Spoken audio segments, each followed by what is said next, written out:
Let's go. Welcome to the first semi-final of the day here between Vinchester and Liereyy.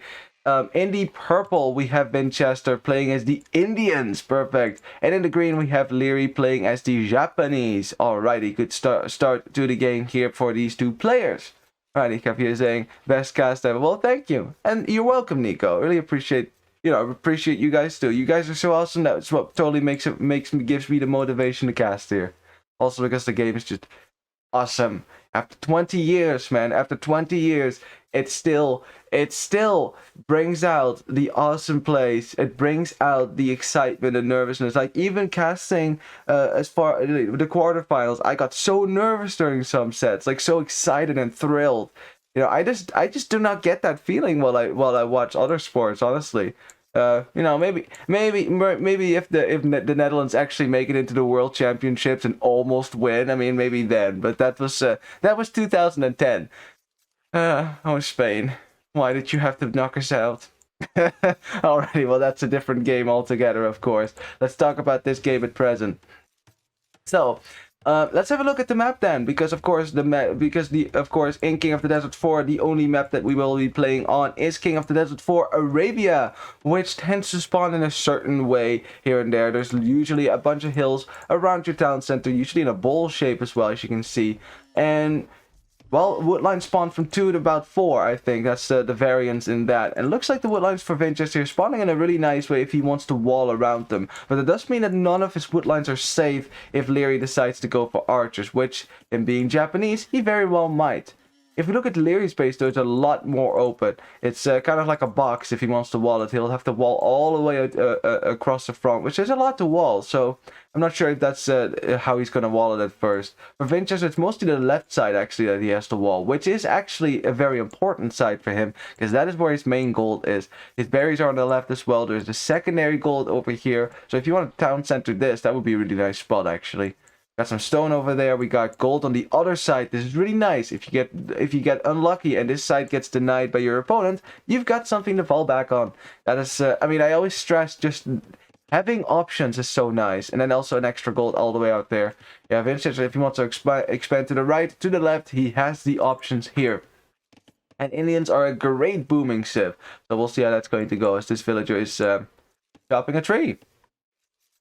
Okay.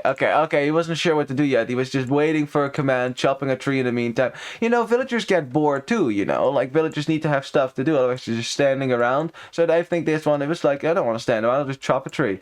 That's what I was born to do anyway. So it's going to drop a barracks though at 5 minutes before a mill, and we all know what that means. That means a pre-mill drush on the Japanese player. Interestingly too, let's see if Vinchester actually scouted this. He did not scout the barracks from Liereyy yet. Liereyy is doing the same thing. So both players are going to be drushing each other, and honestly this has been a very common opening this tournament in my experience. Like we've seen a lot of players do this. And it's very simple. Well, I mean, it's not simple to execute, but it's actually pretty strong as well how they do it nowadays. See, normally what you would do for a drush is make 3 militia, right? But not anymore. Not with a pre-mill drush. It's a strain on your economy to begin with, as Liereyy now makes a 3rd one, because of course he's going to make a 3rd one. Damn it, Liereyy. I was just going to say how pros have kind of changed the meta a little bit, where they make 2 militia instead of 3, right?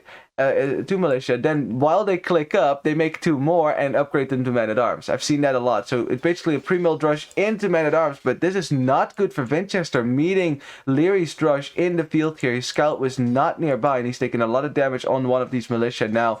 Bringing back his scout here, but Liereyy, remember, made a 3rd militia. So let's see how Vinchester's micro is. Vinchester's micro pretty good there as well, saving that militia and actually evening out the fight quite a bit there. If he can get Vinchester's Lierey's scout as well, that'd be really good, but he's about to lose his own scout. I mean, in the end, it's basically trading drushes here. This is not going to do too much damage now from Liereyy, so I think Vinchester is going to be good, but yeah. Whole point was in vain, thank you, Liereyy. Exactly. It's just a caster's curse, man. Either you mess up the players playing by saying something and then the opposite happens, or you say something and the opposite happens and it messes you up because you were just like, yeah, this always happens, and it doesn't happen. And How you doing, Geomancer? Good to see you, man. Good to see you. Good morning, afternoon. Well, it's morning for me, so I don't. I should imagine it's probably more morning or afternoon for most people right now. Whatever time it is. Well, whatever time it is, it's always good time for Age of Empires. That's what I would say. Good you can make it, man. Really happy to see you. And it's Liereyy, yeah. I mean, he's not going to do too much damage with his Drush now, but hey, any bit of delay you can get out of Vinchester is a win in that regard. Especially since Vinchester did click up first. He did make one militia less. As yeah, Liereyy is also going up on 23 villagers. Probably going to drop an archery range and just going to make some archers out of this. This is what I'm expecting. Not really sure what Vinchester is going to do yet. He is on gold, so I should imagine there's probably going to be an archery range from him as well. That will just be ranged play for both players. Although I can imagine that Vinchester maybe at some point wants to switch into some cavalry options at some point. This is of course a stronger option with Indians. As yeah, Liereyy is just kind of scouting around a little bit to see what Vinchester is doing. You know, he wants to see. This is why he's keeping his Drush alive, by the way, and he's not finding villagers. He wants to see what Vinchester's going to do. Now he sees the archer range, and now he doesn't care about the Drush anymore. Now it's fine. Now he knows, okay, that's fine. That's what I wanted to know. And now you'll see he might actually attack the villagers, maybe. Maybe to delay it. No, that's not worth it. Scouting more important. And the fact he has a scout alive is really nice as well. Can still use this scout against early skirmishers, and you can scout the rest of the map. As, hang on a second, Liereyy made another militia. Is he actually going to get the man-at-arm upgrade with 2 militia right now? Are you still going to get that? Are you sure? 25 seconds, he can still cancel it. The question is it worth it? As he's going to block a villager, and Vinchester is going to lose a villager. Very nice block there for Liereyy. Getting some value with this Drush, making another militia. Totally worth it then. Totally worth it now. He did cancel the upgrade. He saw how weak his militia were. Got his value already. There's no point in getting the men-at-arm upgrade now. Best spent those resources on the early archers here as Vinchester. Yeah, down a villager now. Down a villager. And so, yeah, Vinchester probably also has to wall in his villagers on the gold. Not sure how many archers he intends to make, though, as Indians. You know, you don't get arbalest as Indians, which I found out the hard way yesterday. As, oh, a villager's trapped in a mining camp, and I said wall it in, but, oh, Vinchester losing another villager, and his third one might go down as well. Might go down as well, it can't get out. You have to delete the mining camp, and 3 villagers down now for Vinchester to a freaking Drush. That was already at half HP and was supposed to do no damage. See, this is why you keep your Drush alive as long as possible. Because if your opponent is not paying attention to anything, well, something like this can happen. This is wildly successful is the right way to describe this Drush. The value gotten from this is insane. That was insane. I mean, now Vinchester is behind by 2 villages as a result of that. As a result of that, just, 3 villages actually right there. As Vinchester is going forward right now, trying to get forward at least, but I think his early attack is getting kind of delayed by the lion. Not only is he losing villagers, nature itself is against Vinchester in this game. It might be the first game as well, like it's always difficult to get started with Age of Empires sometimes, you need to warm up a little bit. I don't know how much warming up Vinchester has had before this game, of course. I should imagine he played some warming up games, but it is a best of 7 you have to head into, so you can't warm up too much. But oh boy, Vinchester not walled, and this woodline will have to be abandoned if it cannot be defended by skirmishers. Did get the armor upgrade. This is important. The most important upgrade on skirmishers, I should say, because it gives you, well, 4 armor, which means that archers do not do any damage to you. Yeah, Vinchester's going to snipe that archer because the archer could actually kill villagers, and now it's just 2 skirmishers against 2 more skirms. Liereyy also got the armor upgrade, and he's going to be happy with that. Oh, but at the same time, a little archer army here sneaking in from Vinchester. And Vinchester's going for the revenge. He's going to get a kill. Gets his first kill of the game. 3-1 eco KD. Very nice for Vinchester. Liereyy not paying attention because these archers walked right past the TC. Right past the TC. And that should never happen. As Liereyy now sending his skirmishers back. Yeah, so these archers are not going to do too much anymore. They might find the woodland on the right here. As, yeah, Vinchester knows, I'm not going to be able to kill these skirms, so the best thing I can do here is try to delay the economy, try to harass, try to get a villager kill, another villager kill there, another villager kill for Vinchester, evening out the score a little bit with some aggression. Very nice value for 3 archers that shouldn't have been able to make it into this base in the first place. Very nice, evening out the game a little bit. Yeah, that's good. That's good. Vinchester definitely, yes, he might have lost 3 villagers to a drush, but this guy, he's not just going to give up just at that. He's going to come back with more aggression, and if you're not paying attention to your base, he's going to overwhelm you. But then again, the same could be said for Liereyy. And that's why I'm saying this should be a really good matchup. Just like two players with similar skill sets, like, I mean, Liereyy is really good with the strategy as well, but man, the API must be through the roof in this game. Peak AoE indeed. I agree. Now, I mean, I also, both players, they are known as micro lords, like micro gods, basically. But it must also be said that they're no longer, they used to do this, where they would micro units to perpetuity. Like Vinchester would be microing one skirmisher in the back of someone's base to the end of times. Which was, I mean, it was impressive how long he could keep one of those skirmishers alive. As he's now added a stable, I was wondering if he was going to do that. Adding a stable now, and oh boy, Liereyy immediately making the spearman as well. These skirmishers are about to die if they can't get back into the base. But yeah, keeping it alive, that's impressive. But the thing is, you also have to macro your own economy, and that's the thing that sometimes hurt for Vinchester and Liereyy as well, to a degree, right? Not anymore nowadays. Like, I've really noticed that they've been applying their speed to macro as well. So not only are they microing like gods now, they don't micro when it's not really necessary anymore. Like, you don't see Vinchester and Liereyy micro units that they know they're not going to get any value with, and at the same time, they're using their speed to develop their economy, and I really like that. You become a really well-rounded player as a result. Army count for Liereyy getting higher and higher. There's 5 archers in there as well. And Liereyy clicking up the castellates at 19 minutes and 40 seconds. It's a pretty decent castellates time right there. Has to defend the wood line for now. Knows there's scouts on the field, so knows there's a stable on the field. And of course, there should be no surprise that Indians might go for would go for some camel aggression. Although, against Japanese... I mean, think about it. Like, for one, Japanese unlikely to go knights against Indians. Like, that's probably not going to happen. You're probably going to be up against archers, which Indian camels, despite getting an extra pierce armor, still not really a great option against it. And then there's the Japanese pikemen, which, alright, for normal civs already shred camels. But in this matchup, Japanese pikemen will absolutely destroy Indian camels. So indeed, how about cavalry archers? That's a good question. Let's see. Yep, that's probably what's going to happen. We got 3 archery ranges. I'm not seeing a lot of archers being created here. So I think it's going to be cavalry archers for Vinchester. Now, the risk with this is, he is about 30 seconds behind the castellates. Liereyy does... I mean, they ended up with the same amount of villages because of idle time and things like that. And because of Liereyy clicking up first. But Liereyy has a big army for early castellates, and look at that army is going to move out now. 13 archers, which will be crossbows in a sec. Vinchester will be able to see it because he has military posted on this hill, but he won't be able to stop this army moving from his base. See, this is the downside of going for CA, in castellates, is that you can't make them in feudalates. You have to wait until you make it to the castellates, and then you can make them. As a result, your numbers just aren't going to be very good. The scout goes down to the spearman. Now, Vinchester didn't make a whole lot of skirmishes, and this is smart, right? It's delaying this army hugely, sniping a few archers here and there. It's all Vinchester can do, because he has to wait until he gets the castellates, until he can make military of his own. As the first minute, he's actually going to go for crossbows and elite skirmisher first. I actually like that. I like that. Going straight into cavalry archers here might not be a great idea, as Vinchester's holding this hill against crossbows, has to wait 25 seconds here for the upgrade to come in. It takes a while. And I wonder if Lierey's going to focus down the skirmishers first. I figured he was going to do that, actually. Like, normally in normal engagement, you would focus down the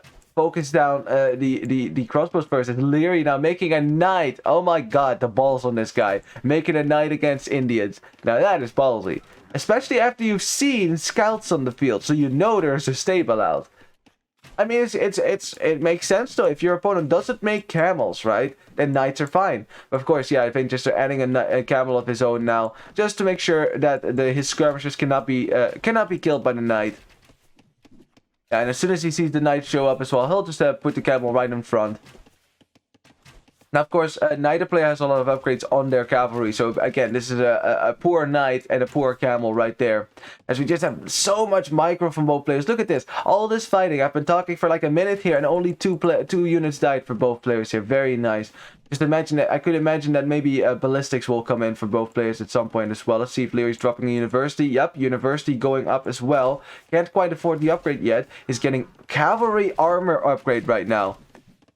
Japanese knights good in castles, and I guess you want bloodlines and husbandry anyways. I mean, yeah, I mean, that's the thing with Japanese, but I always say Japanese are a very versatile civ. They can go knights and castles. Nothing against Japanese knights. They have bloodlines, they have full armor and castles as well. Imperial Age, of course, it lacks a little bit. Cavalier without the third armor upgrade is not that great. But hey, I mean, adding a few knights here and there is not a bad idea. But against Indians, it gets a little tricky, because Indians can easily add camels, which is a great counter to knights, of course. And indeed, so I learned during Virgo Cup that that Japanese do have fully upgraded cavalry archers, which I did not know.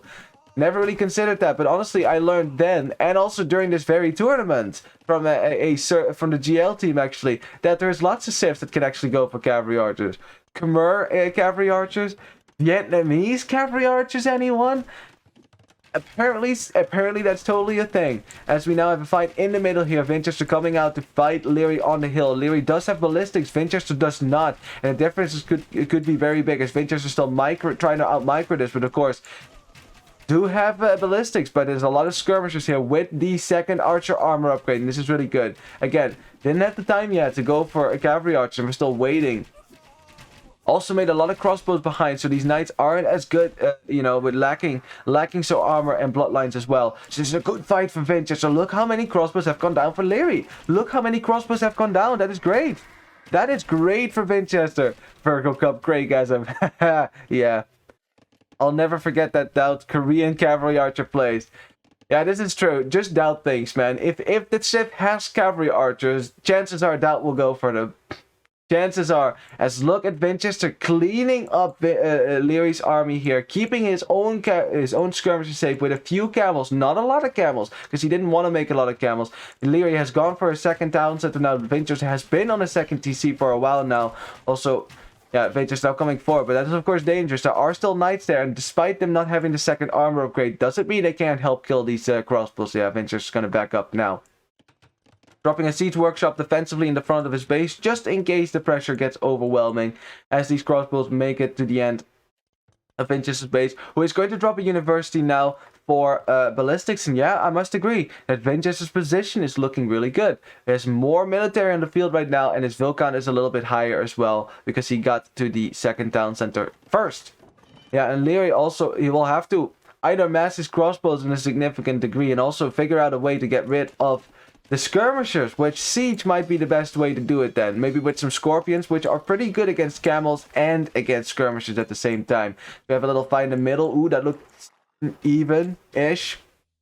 As Vinchester losing another archer there. So more kills there for Lierey's army than in total. But yeah, there's a lot of skirmishers still. And Vinchester, this is just what makes Indians so strong in Arabia, by the way. They have so many options. Despite not getting knights, right? Despite not getting knights, they still have a lot of options available to them. And also, they have a very strong booming potential. In Castle Age, your villagers are heavily discounted. In Imperial Age, it's even worse. So, as one archer for Liereyy makes it to the back of Vinchester's base. But yeah, there is a camel patrolling there, and that archer is down now as well. Vinchester, probably feeling that he's in good position, is going to drop a 30C now on the wood and on stone. If you want to get a castle, some point on this hill would be nice, as now one mangonel comes forward. Now Vinchester should probably make some camels to deal with that. Ooh, first shot is a hit. I don't think he expected the mangonel to be there. Now he knows has to abandon the wood line as well. That was a very risky wood line to begin with anyways. But he has to hold the hill, as we have an attack route there for Liereyy. That did land there. Hitting the two skirmishers as well. That was very nice. But still, as long as Vinchester can control this hill, he's in an okay position. Has to micro around this mangonel. There's no repairville. Mangonel and a lot of things. Ooh, that was a really close shot. These skirmishers are very weak. If they get hit, crossbows getting hit as well. That was a good mangonel for Liereyy, but it does go down. The second one coming forward now. And Vinchester probably, as he has the resources to click up here, might just click up the imp here in a second. Liereyy might be thinking about it at the same time, but Liereyy is now pushing forward and is killing a lot of military for Vinchester here. Position for Vinchester getting trickier and trickier as he clicks up just as he loses this critical hill in the front of his base. The question is, what is the unit that we're going to go for in the Imperial Age? Of course, skirmishers is viable. You do get the final armor upgrade. That's the most important part for skirms, of course, against what will probably be Arbalest from Liereyy. I mean, I should imagine he's still making crossbows. Can't imagine it's going to be anything else. Vinchester could add his own siege workshop down here to maybe defend himself a little bit, as we have knights raiding in the back of Vinchester's base. Of course, that's what the camels are for. Vinchester is on 66 villagers, 73 for Liereyy, who has been on 3 town centers as well. It's going to stone as well for a castle. So both players, well, at least Vinchester is not that heavily on stone, so I can't see him drop a castle anytime soon. But Liereyy, he's thinking about it. 6 villagers on stone is a good number. It is a good number. So we have a camel dying 2 crossbows here. I mean, of course, no bloodlines, no armor upgrades. Camels will go down quite quickly. They have 1 pierce armor and 100 HP. That's not a whole lot. As Vinchester, yeah, after this fight here against the Mangonels, I think it has evened out a little bit. And Liereyy is slowly building his mass here. And Vinchester, he's not really making his final army here. And the question is, what is that army going to be? If it is going to be CA, well, you better be massing them now, because you're going to need them in about a minute and 30 seconds when Liereyy comes forward with a mass of crossbows. Is Vinchester just going to go for a whole bunch of skirmishers? Doesn't get Arbalest, remember. Does not get Arbalest. That's not something Indians get. That's very unfortunate as well, but which is why a cavalry archer switch is usually the thing, right? With Indians, since we have a small group of crossbows making it to the right, sniping this outpost villager, very nice. But of course, Liereyy will be aware of this force now. He can see it because of the outposts. This is why you built those on the flanks, so you can see them. So the tiny armies can't sneak into your base. But yeah, looking pretty good for Liereyy right now. He's going to get a castle up in the central hill in the middle of the map. A great springboard to push from. And to push the middle of Vinchester's base from. He's getting elite skirm himself as well. I kind of like that. If you're only seeing elite skirm from your opponent and not a lot of cavalry, then why not add it yourself as a buffer, right? As a buffer between your Arbalest and the Imperial and the skirmishers from your opponent. I think that's a good idea. And the question still is, what is Vinchester going to do? I'm seeing bloodlines, so I think he still wants to go for CA at some point. But the thing is, the longer you wait, the more difficult it's going to be to add those cavalry archers. There's another villager going down for Liereyy right there. The eco KD is now 6-4, slightly in the favor for Liereyy then, who's killing a bunch of villagers at the same time at the farm there. Now it's 10-4. So yeah, this army is going to be Arbalest right now. And now, what are we going to do with this? And oh boy, we got ourselves some bots in chat, don't we? Hang on, I got this.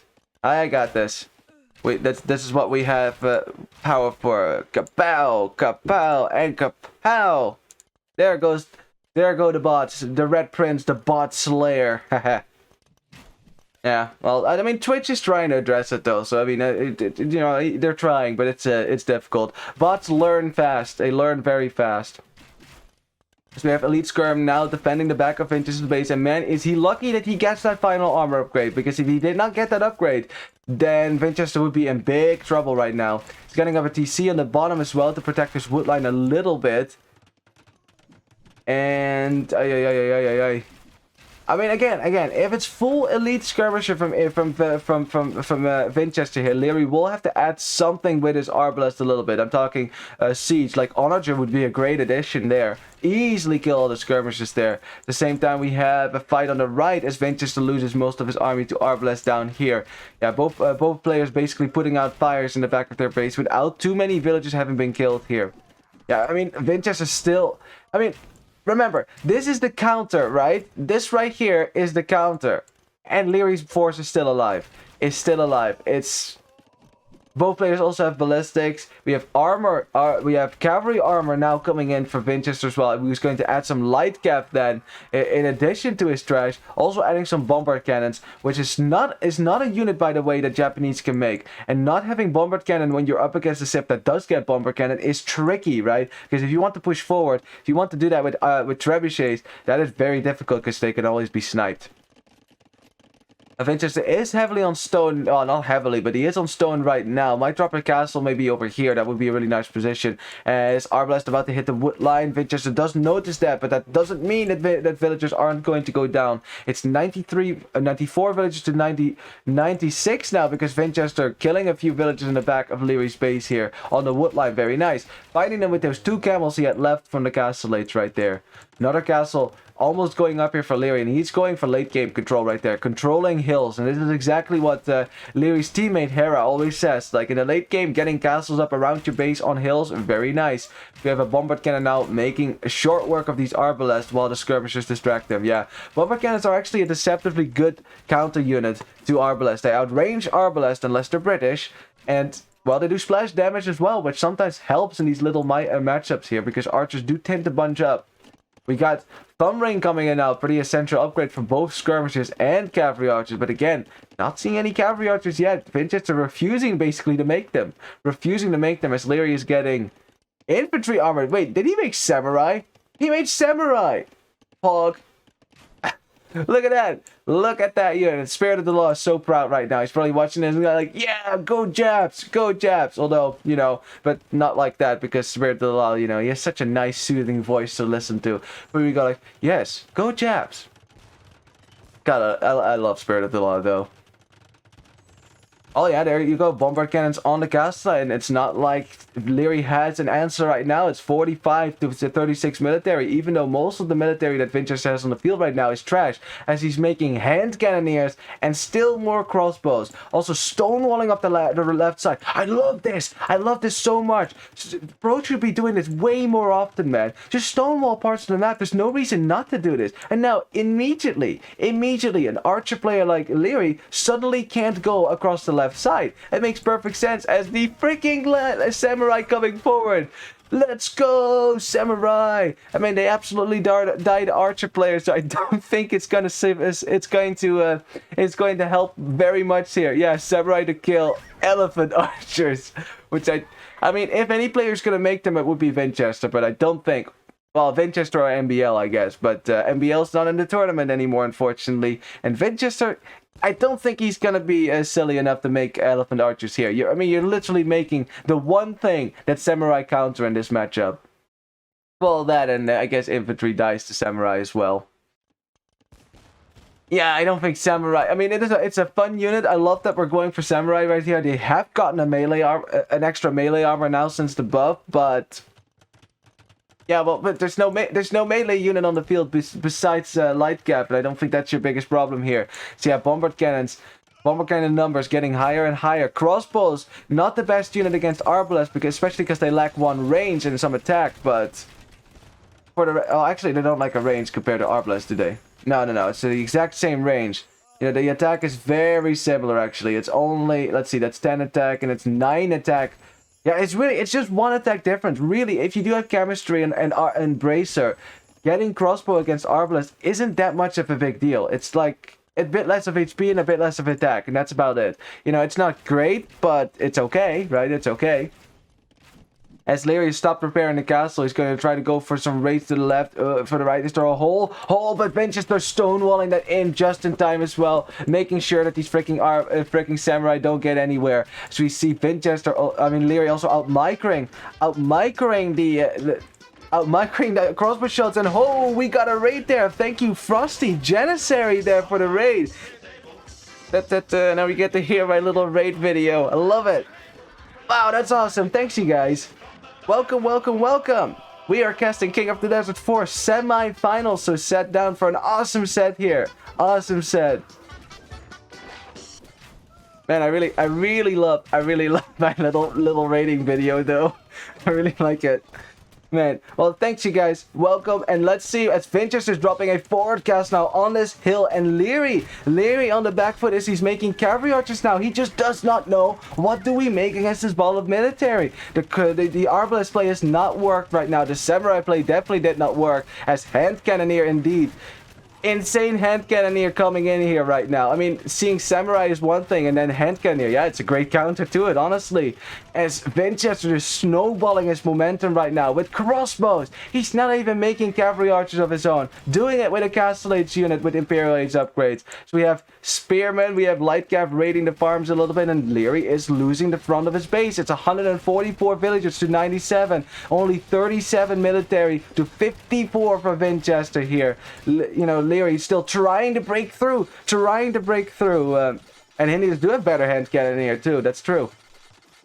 Liereyy desperately trying to get into Vinchester's base. His house almost going down. The Samurai actually getting in as Vinchester dropping a castle in the front of his base. But is it too late for Liereyy as he's losing the front of his base himself here? Is making elite skirmishers, but they lack the final armor upgrade. So ironically, these crossbows actually not that bad against these skirms.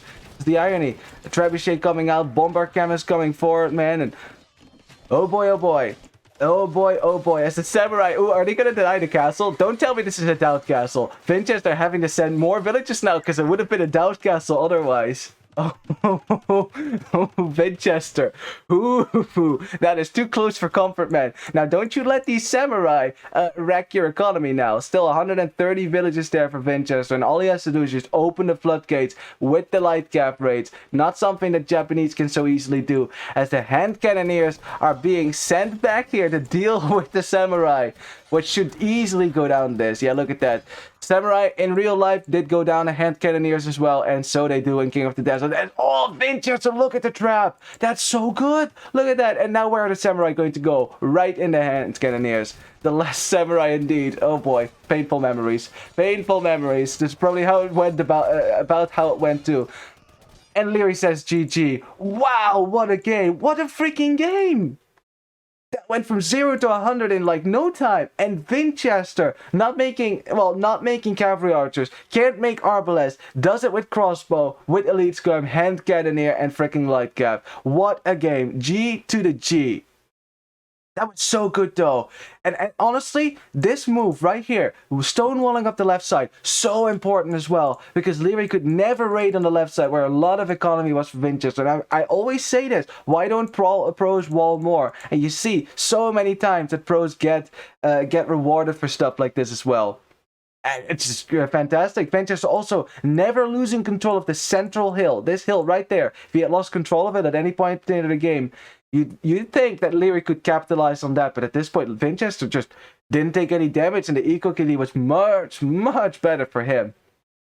Yeah, I mean, Liereyy did make some CA, and hey, with the Japanese, indeed, you do get fully upgraded cavalry archers, so ironically, you could have gone CA here, but it would have been too late for Liereyy now, with the momentum snowballing in the favor for Vinchester. I mean, light cap raids were about to come in as well.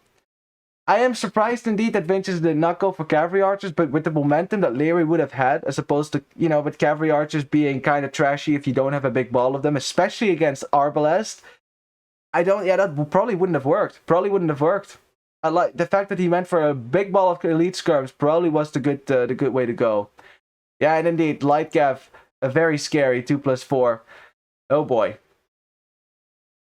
It's very scary indeed, and you do not get the final armor upgrade as well, so that's definitely something to keep in mind with Indians. They have pretty good light cap, they have pretty good camels as well, but yeah, I didn't think it was going to be camels. That would have been weird. And the first game going to Vinchester, and oh, I just noticed I need to update this. Hang on, let me make this a best of 7 because we didn't do that. There we go. Return the map. Boom. And first game to Vinchester. GG. Let's have a look at the statistics, shall we? Before the next game start, which I should start any minute now, so we don't we'll not dilly-dally too long here. Let's see, KD slightly better there for Vinchester, but slightly better is sometimes enough to snowball a push like that. And look who was pushing the buildings. Having bombard cannons here with Indians was also instrumental. That is not a unit that Japanese have because they already have OP trebuchets, but unfortunately, OP trebuchets doesn't equal bombard cannon, and bombard cannons are still the more mobile siege unit, definitely helping in an engagement there. Vinchester also making a little bit more military than Liereyy as well. You know, using a bit more wood here, but the resources overall quite similar, as you can see. Quite similar indeed. What else do we need to look at? Vulcan. Yeah, look at that. Vinchester made more villagers, and he lost fewer than Liereyy did. And now what we have all been waiting for. 8 p.m. Kapow! Okay, so Liereyy has the highest peaks, but like I said, like the speed between these two players is going to be really similar throughout the set. They are both fast players. I mean, this is 100 APM on average. That is very fast. That's very fast. Just to compare, my average APM around 40. Just to compare, right? This is average APM of 100. That's crazy. It's crazy. 290 APM at the peak there. It's crazy too. And I love Kataparuto traps. I really do. It's awesome. Okay, let's see if the second game is there. We do have a second game, so no time to look at the draft, unfortunately. So let's get into that second game. I'll update the scoreboard some other time as well. You know, one-man stream here. Got to do it all by myself here. And let's see if I can find the game. Should be able to find the game. There we go. Perfect. Let's go to the second game.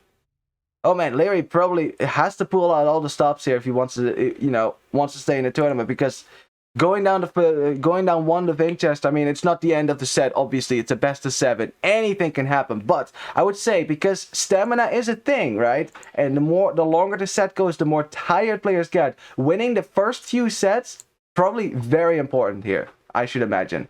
In any case, let's go to the second game here. Pow! Alrighty, welcome to the second game between Vinchester and Liereyy. Vinchester picking Incas. Oh boy. And Liereyy has gone for Khmer, a civilization he's had a lot of success with in the past in this tournament. You know, spamming light cap and knights. He's done a great job with that as well. So, you know, despite there being one weakness in that the whole light cap slash scout play with Khmer, which is of course the scout war in the feudal age. If you don't make spearmen, which Khmer again unlikely to do because they don't drop a barracks, right? You might be at a disadvantage, and Liereyy has proven that doesn't have to be the case. It doesn't have to be the case. Still though, if you are in a Khmer scout war, you know, with another player, it's always worth it to drop a barracks for spearmen as Vinchester coming forward. But is it too lame though? Is it too lame? Because Vinchester could have taken this elephant easily. Easily could have taken his elephant. Where's Lierey's scout right now? Oh, it's on the left. As again, Vinchester could take this elephant as well. Vinchester being very cautious right now with his eagle. I mean, he would have been able to lame this, I think. Like Lierey's scout was all the way out here. That is totally out of position. As Vinchester taking two golds and is going to be happy with that, I guess. I guess he wanted to find Liereyy fast, maybe. I mean, he knows that Liereyy is right here now. He sees that gold, he sees the elephant. He could probably see the elephant being taken in the fog of war, so he'll know. You know, of course, with eagles, laming is fairly easy because they're a bit slower, which makes it easier to stay with the animal that you're laming. That's the irony of it.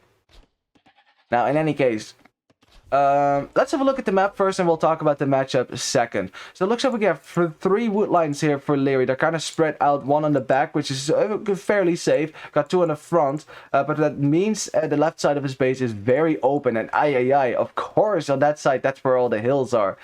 That is a tricky hill right there. So if you want to wall that, you better wall on top of this hill, of course, because if you wall in behind it, you know, your buildings will take hill bonus damage from your opponent. The main gold is here as well. The berries are here on the left as well. So this is a tricky spot for Liereyy to control. There's an extra gold on the other side. And the other extra gold that he has, the secondary gold, is also quite far away from his TC and forward. This is not a great map generation for Liereyy, I should say. I don't think he would like that very much. Now, of course, with Khmer, spamming light cap with just farming economy is a thing there. But man, really loving the lamer meta. More laming going on here than I've seen in a very long time. Do anything to win. Hey, I mean, it's all in the rule book. You can lame if you want. Anything you can legally do in the game, you are allowed to do here. So that includes walling and resources, by the way. If Vinchester really did want to go for it, as he is dropping a barracks right now for another pre-milled rush, he could. And I mean, I'm not really that much of a lamer myself, mostly because, you know, I fill them more often than not.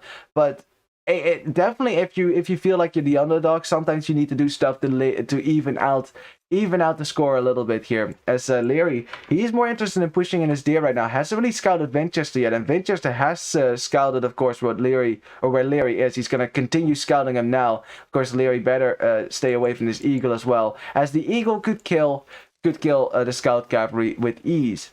Now Vinchester didn't know exactly where the town center is because he saw Liereyy push the deer towards it, so he's not going to run into that right now.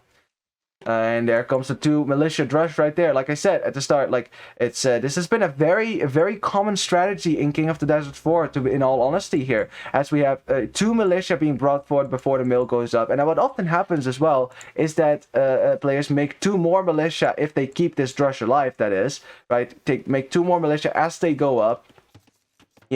As Liereyy probably seeing the score go up, he has clicked up himself, so he knows he should be behind the score, but he knows Vinchester hasn't clicked up yet, or he has made military. In either case, I should probably pre-wall my resources here. So yeah, the berries are walled in, and now Liereyy will see that drush come in as well, and there you go. Very nice. And that's what you can do with score. Liereyy though didn't scout Vinchester just yet, and now runs straight into the TC, and 3 HP on that scout only. It can't be chased down by anything that Vinchester can make, because Vinchester doesn't have a very mobile unit composition being Incas, but that means that Liereyy cannot stop walling if Vinchester wants to go for that.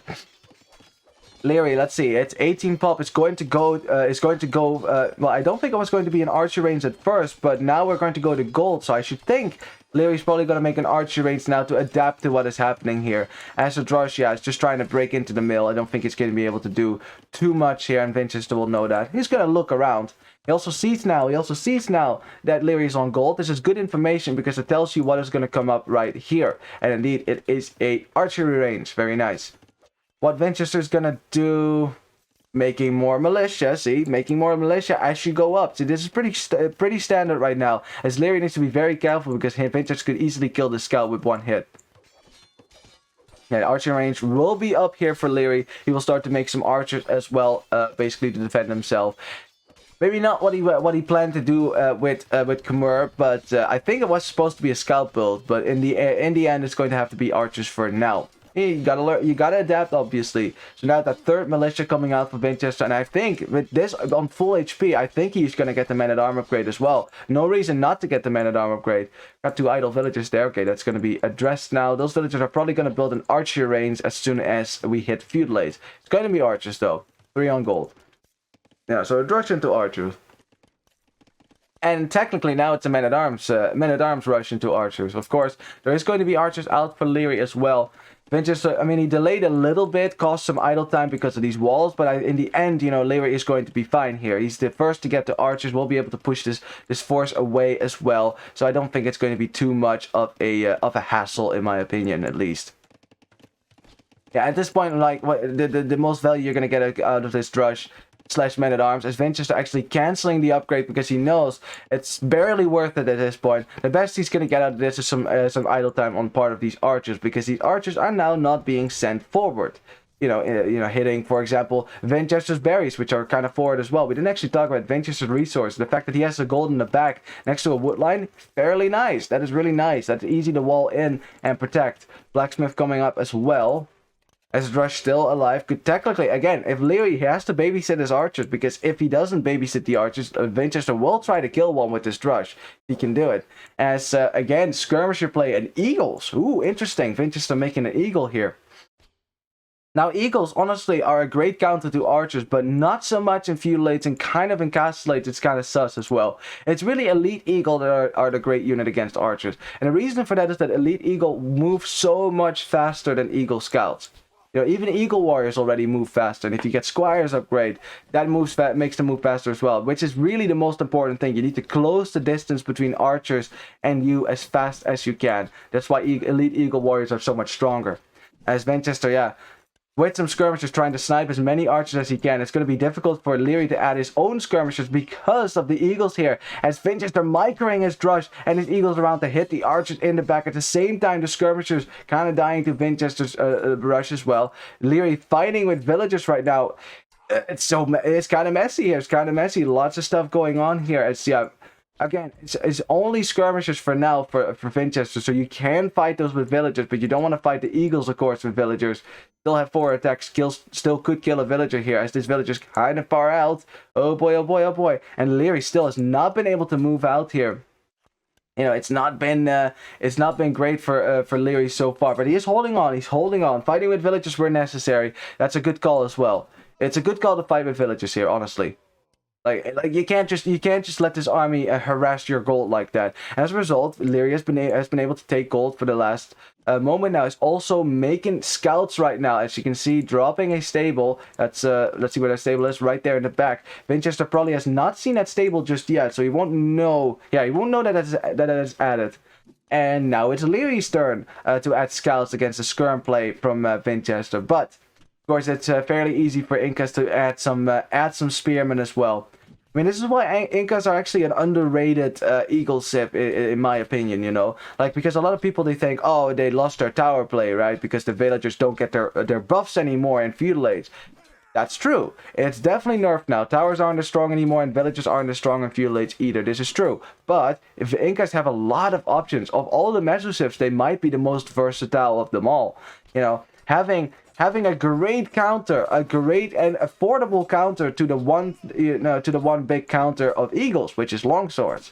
You know, you can make slingers. That's not something that Aztecs and Mayans can do. As Lierey's still fighting with villagers, but now remember, the longer these villagers are fighting, the more idle time you create. That is 4 villagers right there that are not working a lot for Liereyy, and his worker efficiency should be lower than that of Vinchester. As we basically look at it, it's such a slugging match between the two. It's like 2-5 military now. Now Vinchester, though, I think he saw the scouts, so now he knows scouts are on the way to villagers still following this army over here. And Vinchester can now finally go for a counterattack. We have another archery range going up now for Vinchester. He's going to drop a market as well, maybe to sell his stone to get up faster, and he's going to drop a tower on his gold because he just lost most of his army. It's going to take a while to get some spearmen out to defend yourself against these scouts, which are getting upgrades as well. And this is the danger with Khmer. The farming economy starts to rise. That's 16 farms that instantaneously drop out of the food. We got all the upgrades now coming in for the Khmer player, and the Khmer player is looking to go all in cavalry here, and these scouts are about to get dangerous. About to get dangerous. Everyone said Incas were weak. Who's laughing now? Exactly. Incas have done really well this tournament, actually. Have done really well. Like, even if they didn't win games, they have definitely made it competitive. You know, their win rate on Arabia is actually much higher than people would suggest.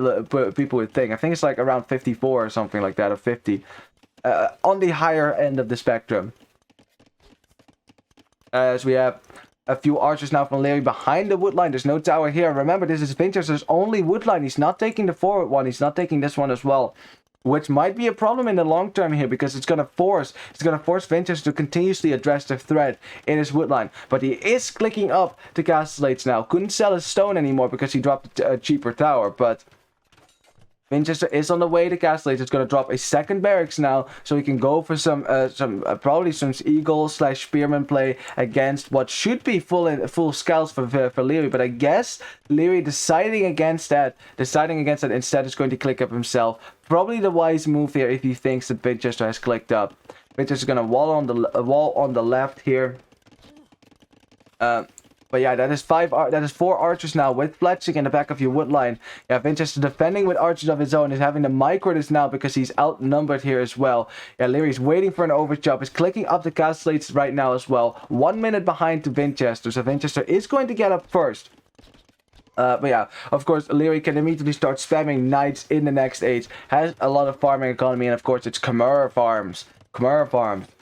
Now, I should note that eagles, once they become eagle warriors, they do get extra bonus damage versus cavalry. And that basically means they have the same base attack versus knights as knights would against them. They get up to 10 attack. So it basically evens out the unit. So eagle warriors are about as good as knights as countering other cavalry.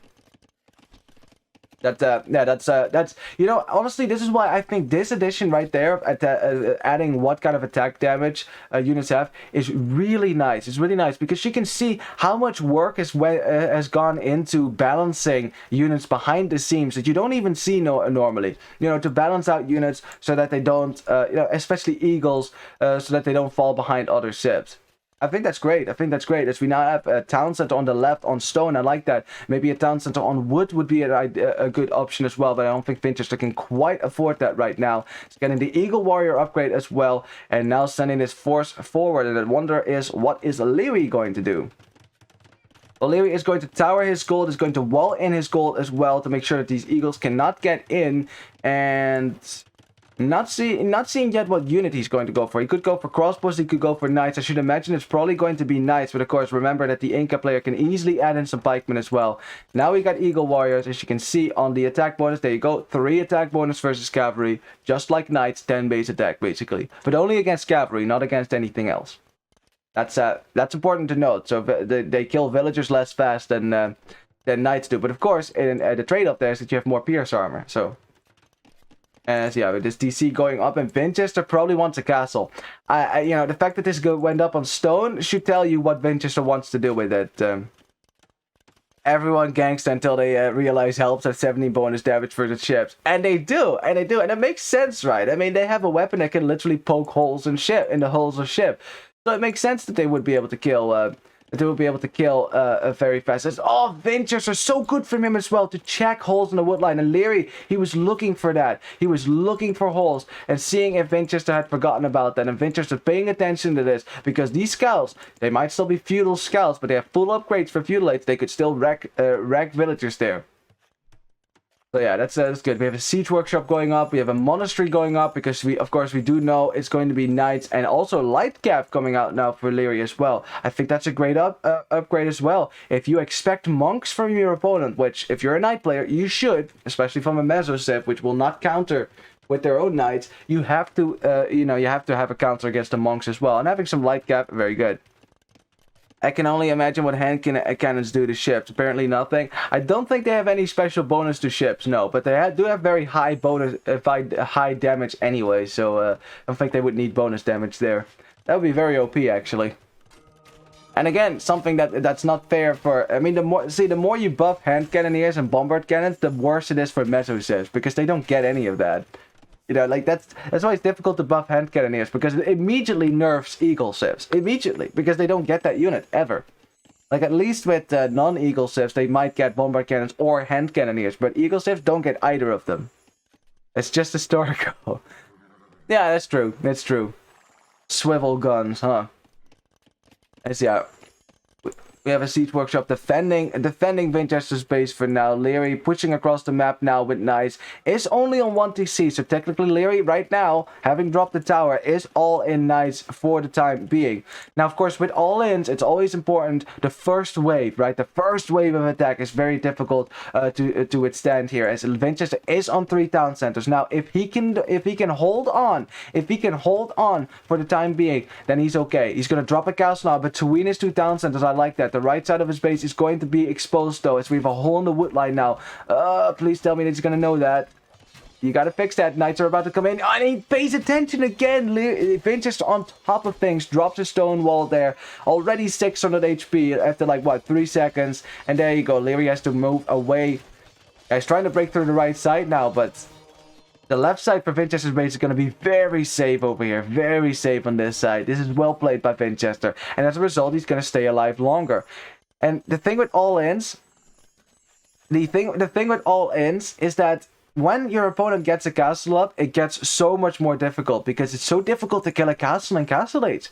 You have to go for a ramp push if you want to do that, or go fast imp, which with an all-in, right, is difficult because your economy is going to be worse. And yep, indeed, like Nico pointing out, it is 69, nice, villagers for Vinchester, only 48 for Liereyy. He's already 20 villagers behind, and can he kill this economy for Vinchester now, which is happily sitting behind a castle. Vinchester refusing to give up his eagle warriors here, which don't have a lot of upgrades to begin with, so that wouldn't be a good idea. Monks now to push the knights away, and Liereyy is building his numbers, but I mean, the longer it takes, the better it gets for Vinchester. The better it gets for Vinchester. Vinchester now trying to go for some conversions. Not a whole lot of upgrades on these eagles. This is the moment that Liereyy kind of waiting for to overwhelm Vinchester with overwhelming force here. No conversions coming in for Vinchester in the meantime. Both one monk going down, the other one safe in the town center for now. The Scorpion going down as well, and Liereyy is going to dive to TC now. Didn't get the second armor upgrade either, of course numbers was more important in this case. But if you're going to fight under TC, of course, under 2 TCs and a tower, of course, knights are going to go down. Vinchester is losing a bunch of eco, but only 3 villagers, 4 villagers so far. And Vinchester is making Kamayuk. You were just suggesting mixing in some pike, and Vinchester's like, hold my beer. I got this. I got this. As the knights, getting stuck in the back of Vinchester's base. That is so expensive. That's such an expensive army to lose here for Liereyy, as he's still trying to send more and more military to the front. We have a castle going up on this siege workshop, but that is not going to go up. That is going to be a doubt castle. We have the crossbows raiding on the right. We have the castle, getting the knight. That is not going to go up anytime soon. Not with a mangonel right there. And Liereyy knows, I have to kill now. I have to kill now. There's no way I can add town centers now. But I'm still 20 villages behind after all of that. Vinchester only losing 10 villages. And I agree, Vinch looking like this could be a 2-0 on Liereyy. Impressive showing from Vinch. Lierey's getting pretty heavily predicted to win. Indeed, he is the seed number 1. Vinchester's seed 4, but still, I mean, Liereyy was the absolute favorite to win. And like, he was the one player that never showed any clear weakness. Like, even a Viper had a rough start with the set against Say My Name, but Liereyy just dominated most of the opponents that he was up against, except Tato. Tato showed that Liereyy could win, but even then, Liereyy going down 2-0 to Tato still came back to reverse sweep him. And this is the thing, right? Yeah. For now, it is more military on the field for Liereyy, so there is still a chance here. There's still a chance. Vinchester still wants to drop this castle, but I don't think that's going to go up. I think you should give up on this castle. Just drop it in your town. Drop it in your town to make sure knights can't raid you anymore. As more and more Kamayuk coming out. Maybe a castle on this side, a castle on this hill would have been really nice as well. Kamayuk against knights. Let's go! Let's go, Kamayuk! Of course, they do die to archers. That's unfortunate, but yeah. I mean, Vinchester hasn't won just yet. He's on 3 town centers. He's trying to boom his way out of problem here, but Lierey's putting a lot of pressure on him right now. He's also on stone himself, so he can add town centers if he can do enough damage. And again, it's only 8 military on the field right now for Vinchester. That's not a whole lot. It's not a whole lot. I think he needs to maybe spam some eagles here. I think it's time to maybe you start using your economy and start spamming some eagles to clear this up. Because eagles could kill the knights, could kill the crossbows as well in large enough numbers. Vinch 0 on wood. That's true. That's true. He's buying wood right now. He's abandoning this castle. He's going to drop the castle on the right. Yes, I love this. I love this. If this castle goes up, he can take wood over here. That's very important, by the way. It's very important. Liereyy sees the castle going up right now. There's still no freaking hole in this wood line. Castle goes up, and now Vinchester can take some wood for now. That's good. The wood situation was kind of sus here for Vinchester, as knights raiding his gold as well, so more villagers could go down. But remember, villagers with extra armor. Because of the armor upgrade that Vinchester got. As Vinchester trying to snipe the mangonel. He's going to get the mangonel. Gets the mangonel! Oh, that was good. That was good. Really good as well. It was really good as well. Temporarily taking the pressure off this DC. Vinchester still staying alive. But man, yeah, I mean, still, he is under a lot of pressure. Vinchester need, to use your termination. Looking host suddenly. Yeah. I mean, again, Liereyy is showing that even though your opponent has castles up and you might be a lot of villages behind, that doesn't mean you immediately lose. As long as you keep pressure on their base, keep pressure on their base, it is possible. Indeed, Vinchester might have 30 more villages, but if his worker efficiency is to 40%, that's not a whole lot. That means 60% of the time, villagers are not working. They're not working. And if you do the math, that kind of ends up being less villagers working than Liereyy has right now. Because at least Liereyy has no villager idle time in his base. He's going to drop a town center as well. He's going to try to maybe boom a little bit back into this game. And Vinchester, despite being ahead, he still has to find a way to clear out this last army for Vinchester. For Liereyy, I mean. Has added his own siege as well against the crossbows. But again, with knights on the field, that is really difficult to kill. As one forward village has gone down, another one has been saved in the Khmer house.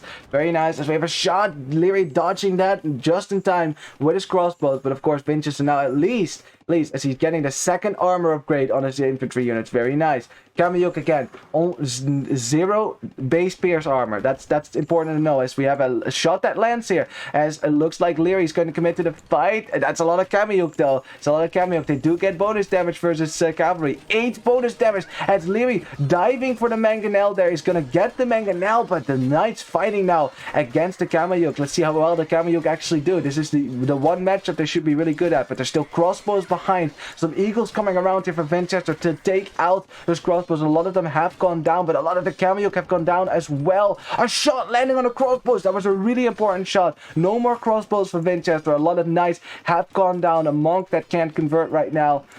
Liereyy still spamming forward the knights right now, at least. But Vinchester is still holding. He is still holding with the freaking Kamyuks made from 2 castles. At the same time, we have a Mangonel raiding the wood line on the other side. We got a lot of villagers going down there as well. As, yeah, Liereyy, he's trying to kill Vinchester, but Vinchester just won't freaking die. He will not die. As we have 2 knights here. I like this. I like this. As soon as the knights see this, yep, they're going to raid the stone. And oh boy, Vilch could die. Seems like you need some spears to mix with the Kamyuks. Like big, long, pointy boys look like they're gonna get shredded. I mean, Kamyuks are a soft/hard counter to cavalry, but mostly when they're in big, large masses. Like when you have a giant mass of Kamyuk, impossible to kill with cavalry. Impossible to kill. If it's a few though, then yeah, mixing in some pikemen would be a good idea because they have higher bonus damage. I mean, this is what Liereyy indeed is trying to do. Yeah, I would call it efficiency tanking. That's a great termination for it. Like, think about it. If you can lower the efficiency of your opponent to 40%, it doesn't really matter how many more villagers they have to you, because in the end, they will have about as many villagers working as you do. So then, how far behind in economy are you really? As we have a knight now, a knight from that Vinchester converted from Liereyy gets a kill on the farms as well. I mean, look at the Eco Kitty. It's 35 to 11. Vinchester would have had 135 villagers if he hadn't been raided as he had by Liereyy. So Lierey's done all he can to slow this down. But the knight numbers are fairly low right now. Vinchester's still heavily on stone. Can always drop cheaper castles. I should imagine another one going up on this side. Maybe a castle going up on the front, which he wanted to get up first anyways. The crossbow numbers are growing for Liereyy right now. But that is a unit that Vinchester can counter. Traitor indeed. Yeah, traitor knights. They're a problem, man.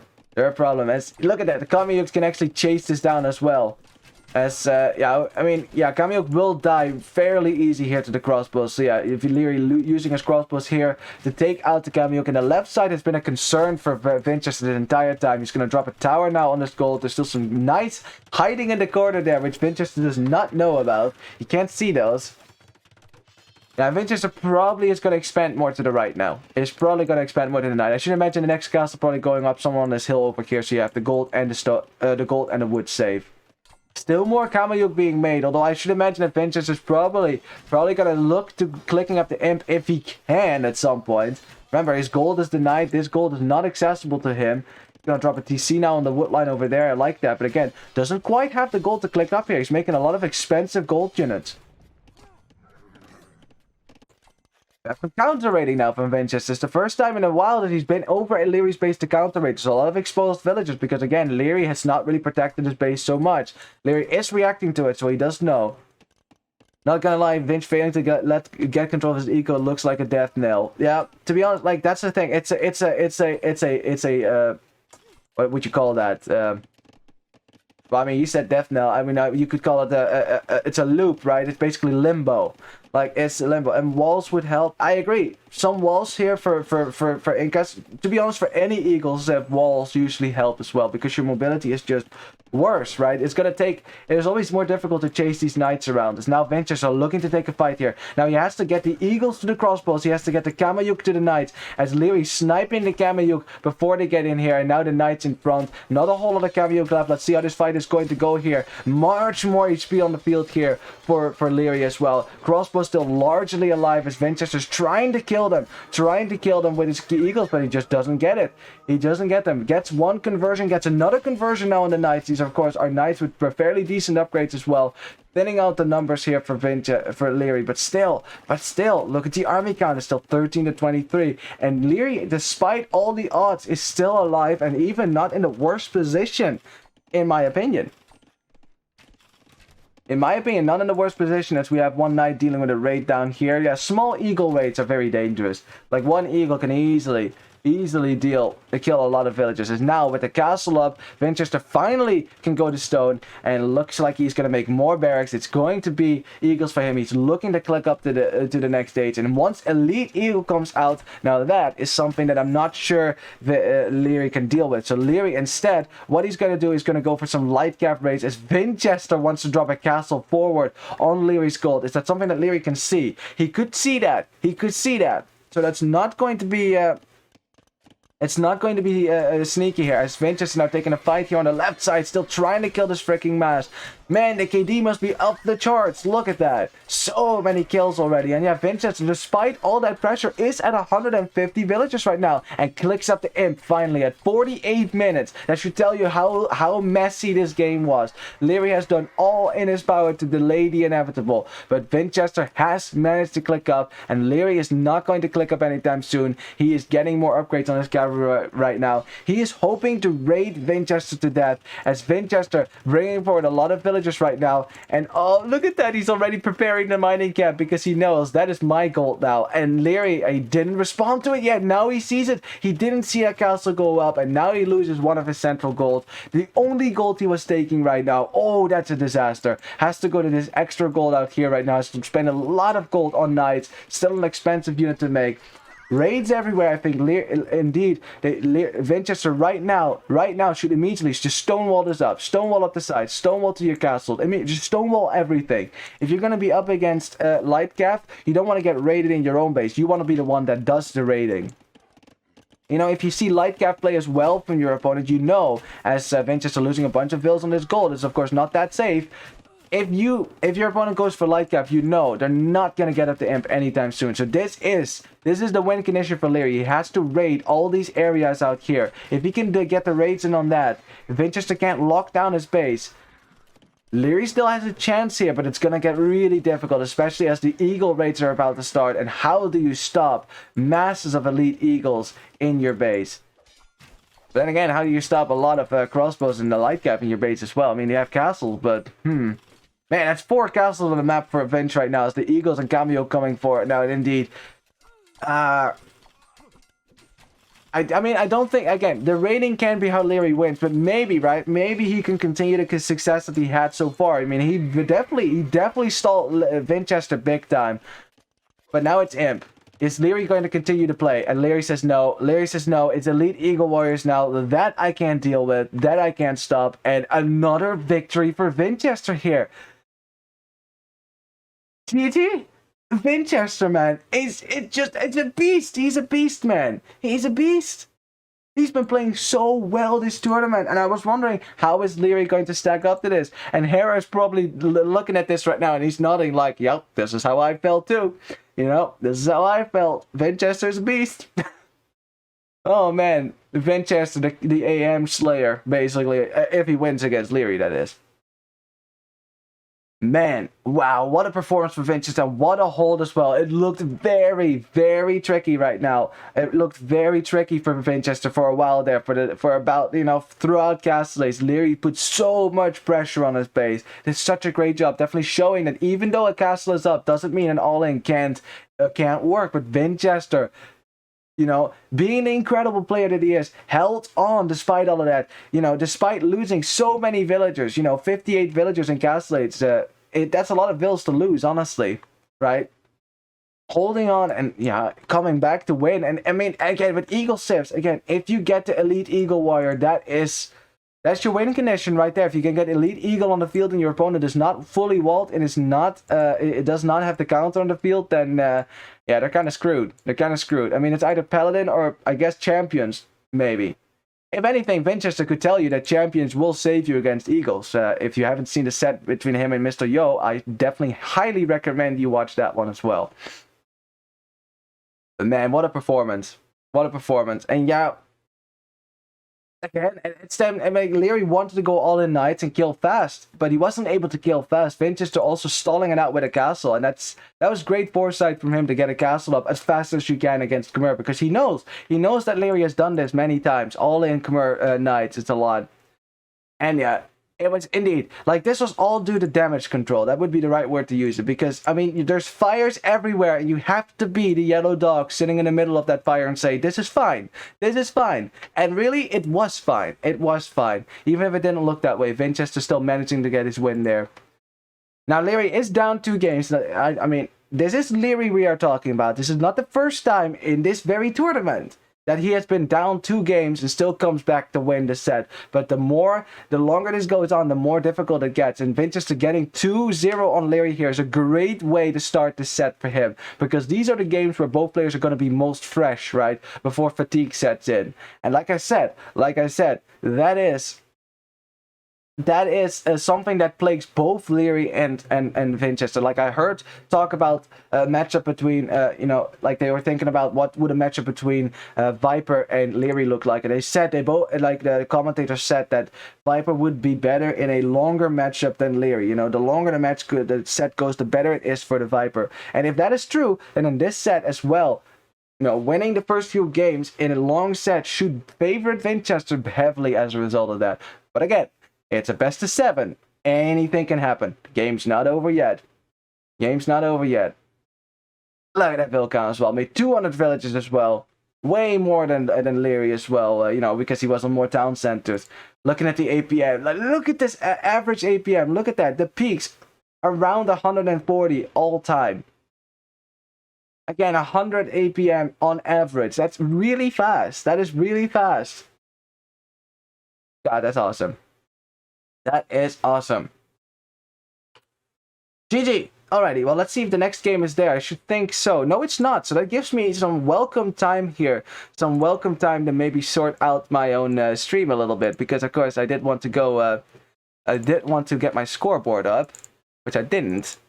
Hang on, let me get that up first so we can get cracking with that as well. That's the one thing I wasn't able to prepare yet. Let's see, let's get that up.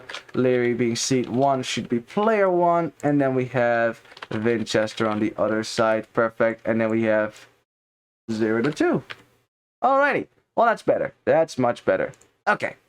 No idea how they can play so much back-to-back. Looking at the 20s, which they do like 10 games in a day. That's just crazy to me. Yeah, right? Like, I am tired after like, what, 5 games tops, maybe 1v1?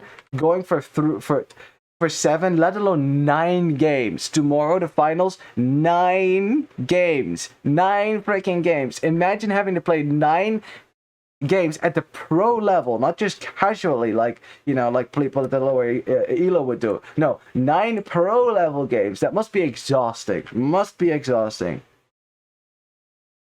Oh, we have game 3. We have game 3. Okay, hang on. We got to win with Indians. We got to win with... where's the Incas? There you go. Incas, lost with Japanese, and a loss with Khmer. Oh boy, what is Liereyy going to go for?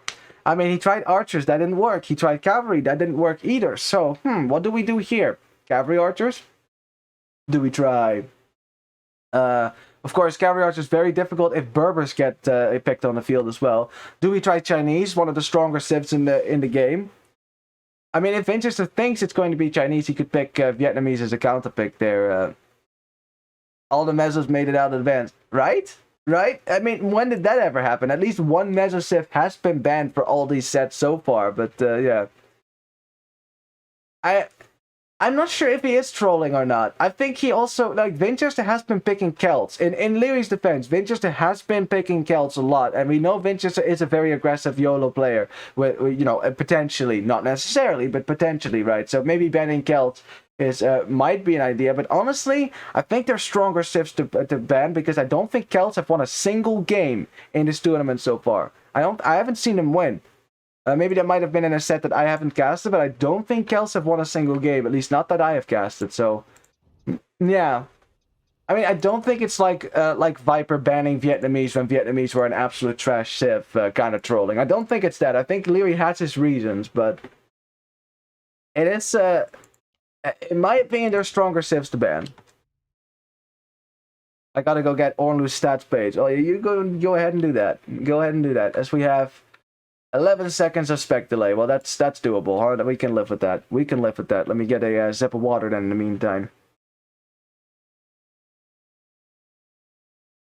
There you go. Perfect stuff. Civ breakdown is very robust. Yeah, I must say, like Ornlu's little tier list was very nice indeed. Like, I should pull that up. So I should study that for tomorrow then, so I have some more insightful commentary maybe. Alrighty, well, look at what we have here. We got game number 3, and oh my god, look what Vinchester's gone for. He's gone for poles. He's done it. He's picked poles in King of the Desert 4. I think we've seen poles once maybe, but I'm pretty sure we haven't seen poles a whole lot. And then we have Aztecs for Liereyy. What do we think about that matchup? I wonder there. Because, of course, what is the big strength for poles? It's, of course, the cheap cavalry. It's the winged hussars with the winged hussars with what is it, trample damage, and of course obuch, right? And of course tower rushing, exactly tower rush. Oh yeah, sorry Geomancy, you can't drop a link in the chat. If you want to drop it in the Discord though, that's totally fine. Like I'll get it there. If you have the link, there's a command for that as well. Tower rushing. I wonder if Vinchester is going to have the stones to do that. Get it? Because you gotta have okay, I'll see myself out now. I'll see myself out.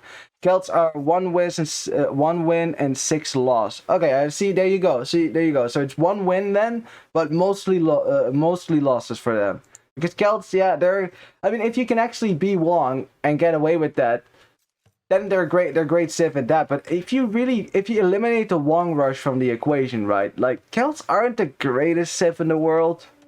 You know, like they have some options, but they're very expensive as well. They really are an Imperial Age Civ as well. When it comes to that, I don't know. Celts just don't seem that strong to me in a map like this, where it really doesn't get to late game that often. I mean, in this set it has, but a lot of games have ended in Castle Age, honestly. Again, I wonder, because like the one weakness that Poles have, right, is archers, and especially cavalry archers in late game. Like it's very difficult for Poles to do anything against that because they lack the final armor upgrade on their cavalry and on their archers, right? So it's a double whammy there. Like, so that is definitely something to keep in mind. But that's not going to be a problem against Aztecs because they don't get cavalry archers, and it's also not Mayans. They don't get plumed archers either. So. I wonder if we're going to get some YOLO play from both players, because Aztecs, of course, are very dangerous because of their siege monk push down the middle. And if you thought Lierey's all-in was strong last game, then this game with Aztecs could be very strong as well. There's a reason why Aztecs get banned all the freaking time. Oh, you don't have a Discord. Oh, man. Hope you can view. Now I can't see it. I guess maybe you can send it over Steam? Maybe? You know, I'll check it in between games. If you can send it on Steam, maybe that could work, or on Twitter, anything. And that is fine, dude. Yeah, I just have links banned in the yeah, that could work to direct message me or whisper me on Twitter or something. Because like I have it expressly set no links in the chat, because otherwise the bots would spam the hell out of this. You know, you thought that they already get around it anyways, but you don't want to make it too easy on them now, don't you? I mean, I trust y'all, but not the bots, not the bots. Yeah, unfortunately, I mean, I wish we didn't have to, but unfortunately, we live in a world where you can't pick up your phone because of bots, and you can't allow links in chat because of bots. Now, does anyone actually still pick up the phone when you get called? Because I just don't. If I don't know the number, I don't pick up because bots. It's freaking bots, man. As Vinchester again going for a pre-milled rush here again. That's the 3rd time. I mean, you don't want to get too predictable now. And Liereyy, he's going to see that. He knows about this now. So, yeah, he sees the drush. He's going to track that at some point, probably. He's going to be fully aware of that. And Liereyy says, okay, fair enough. Let's stop this right now. It's going to drop his own barracks as well to get... to counter that with some own militia. You know, there's no reason to build a barracks right now if you weren't going to make your own militia here. Unless he might click up first. I mean, he might be able to click up just now if he does it in time. But that drush is on the way. Slightly delayed by a lion. That was very fortunate for Liereyy there. It even filtered the link in a DM. Really? Really?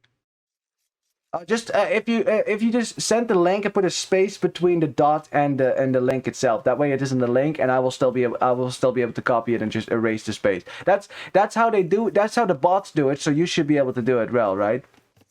And how you doing, Fidel Castro? Good to see you, man. How's my Cuban dictator doing? I have to put some space in it. Okay, great. I'll have a look at it in between games. We'll do.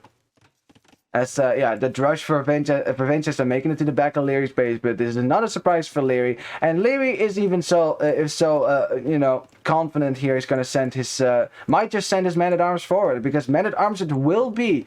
We have one villager walled in here, and we have one villager going forward. Where is this villager going? Liereyy, what are we going to do here? What is the plan here? What are we doing? Is that a forward? Are we gonna go full max here? Like the max, like building some archer range in the back of Vinchester's base that he won't know about? Is that the plan? He's going forward. I wonder, is this gonna be a sneaky tower? Let's see what Liereyy can see. He sees wood for Vinchester. He also knows that Vinchester doesn't have a lot of safe wood right now. I wonder if Liereyy is going to drop a tower right here behind this wood line. I wonder if that's the plan with this one villager, because Vinchester is walled on the left side, so there's not a whole lot of pressure that can come in. He's also going to wall the right side, so he's just going to try to keep himself as safe as he can. Probably expecting some pressure from Liereyy to come in, as Liereyy is getting men-at-arms right now. Where are the men-at-arms in the field? They are coming to the front of Vinchester's base. And remember, Vinchester does not have safe gold right now. Hey, not a dictator, it's a democracy. Oh yeah, right. You're right. That's totally right. The people have a say, huh? Man, it's just funny to me how every dictator in history always said, no, it's not a dictatorship, it's a democracy. People rule. Exactly, forced and imposed, but still a democracy. You know, people get to choose their own oppression. As the man-at-arms trying to get in now, but Vinchester walling this out, walling towards the DC as well. And yeah, the man-at-arms not going to be able to do that much, although there's still a hole down here. Woodline is walled in, but the gold is a problem for Vinchester. That is not safe. His rush at the same time has done not that much. I can't, you know, I don't think it did too much here, actually. That the walling that Vinchester's done as indeed a sneaky tower going up, something that Vinchester cannot see. He can't scan for it either. That used to be possible, but not anymore. And he's gonna have to abandon this wood line in a second here. A sneaky tower. Of course, you do use your one and only tower that you can make here, but yeah, Liereyy is going to wall this in immediately. There's men-at-arms around here, so Vinchester can't rush that down. The people rule through me. Yeah, exactly. Exactly. As Liereyy trying to break in on the left side. Vinchester still trying to get some value from... trying to get some value. Got some value as well. Look at that. Look at that. A villager biting the dust there. So Vinchester in the end, with a rush that wasn't really doing too much, did end up getting a villager there. The first kill of the game as well. That doesn't mean, though, that he's going to be safe on this side. As, yeah, we got stone walls now going up for Vinchester. Vinchester show, you know, he's not been too... too worried about using stone to wall parts of his base, and also he is poles. So even though he doesn't have a safe gold, he does have a safe stone-ish. So if he wants to drop towers, that is possible. And of course, every 2 stone you mine, you get 1 gold. As the spearman going down, Vinchester, is he gonna get another kill? Liereyy was still out on the hunt, and another kill for Vinchester. Liereyy, oh, you cannot let this happen against a 2 militia drush here. Liereyy, he kills the scout now, so he can't get blocked anymore. But that was great. That was great value there for Vinchester. Really good there. The US is kind of the same with rotation of dictators between 2 sides. Well, I mean, that would be a discussion for another time, of course. I'm not going to comment on that one. Oh, Liereyy, though, getting into Vinchester's base now. I'm not sure how that happened. Probably a hole somewhere over here. Gets a villager, gets another villager, and it evens out right there. You know, Liereyy losing his scout, in his Eagle Scout, but still getting some value there from his man-at-arms. And the eco KD is now 2-2. There's slightly better KD for Liereyy in the end. And again, remember Vinchester, that is his only safe wood line, and it's not much of a wood line at that anyways, right? So honestly, now this wood line right here is very dangerous. So if Liereyy wants to go for an all-in, this would be the time. This would be the time. Like, this would actually make perfect sense to go all in and get Vinchester off of wood completely. Because if you don't have wood, no glory. You thought gold was important? Ha! Wood is way more important. You want to make farms? I mean, Vinchester has 5 farms working right now. That's not a very big food economy. And look at that food count. Look at that food count for Liereyy. Like, with just men-at-arms and a tower. Just men-at-arms and 1 tower. He is basically already 1 feudal age. And he didn't even make a single counter unit yet. He's making archers at home, just keeping it at home. It's all good. So you're an imperialist. Revolution will find and kill you. Of course I'm imperialist. I play Age of Empires. No, isn't that all about dominating the other with your empire? We all want to go to the imperial age. We have a tower now for Vinchester, probably recognizing how weak his situation is, man. Recognizing how weak his situation is, and oh boy.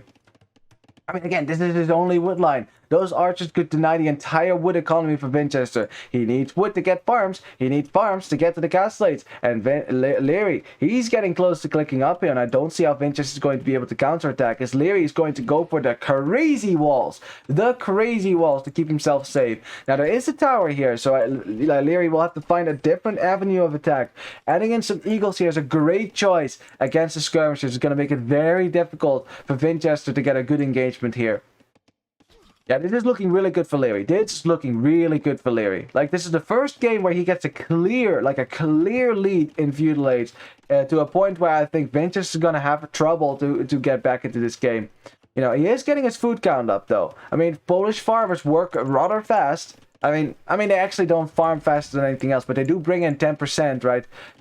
Oh, was that a double click? Oh, he double clicked the vills. He double clicked the vills. Did you see that?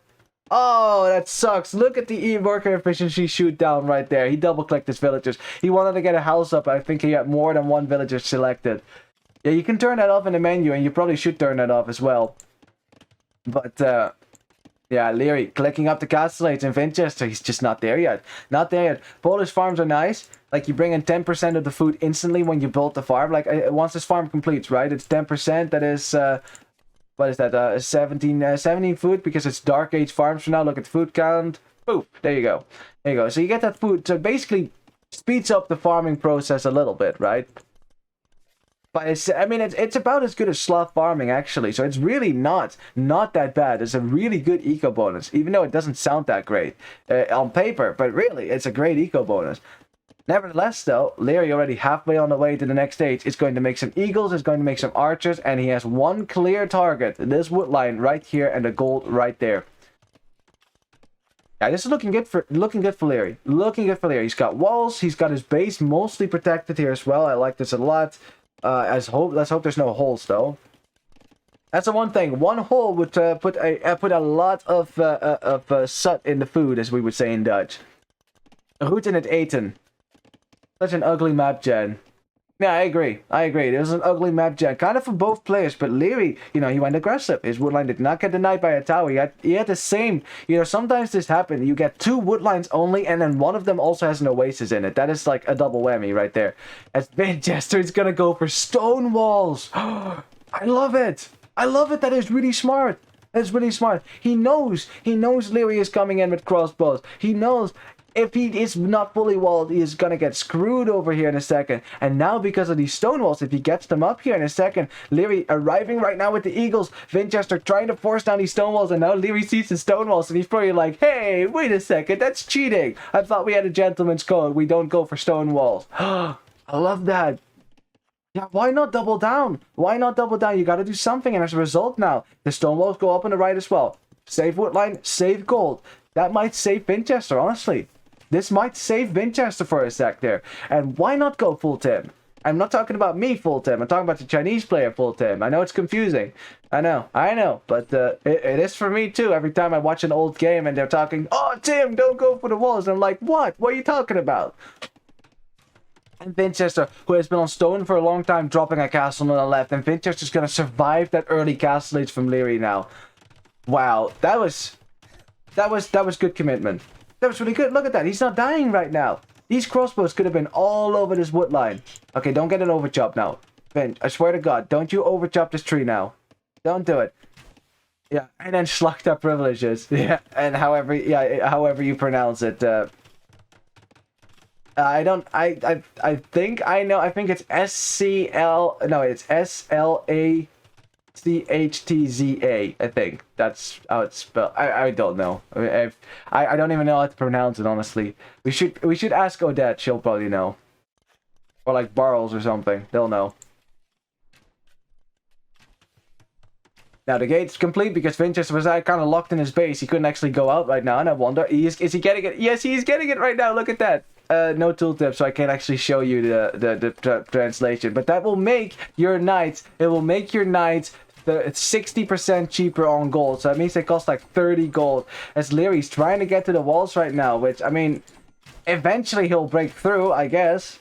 Eventually.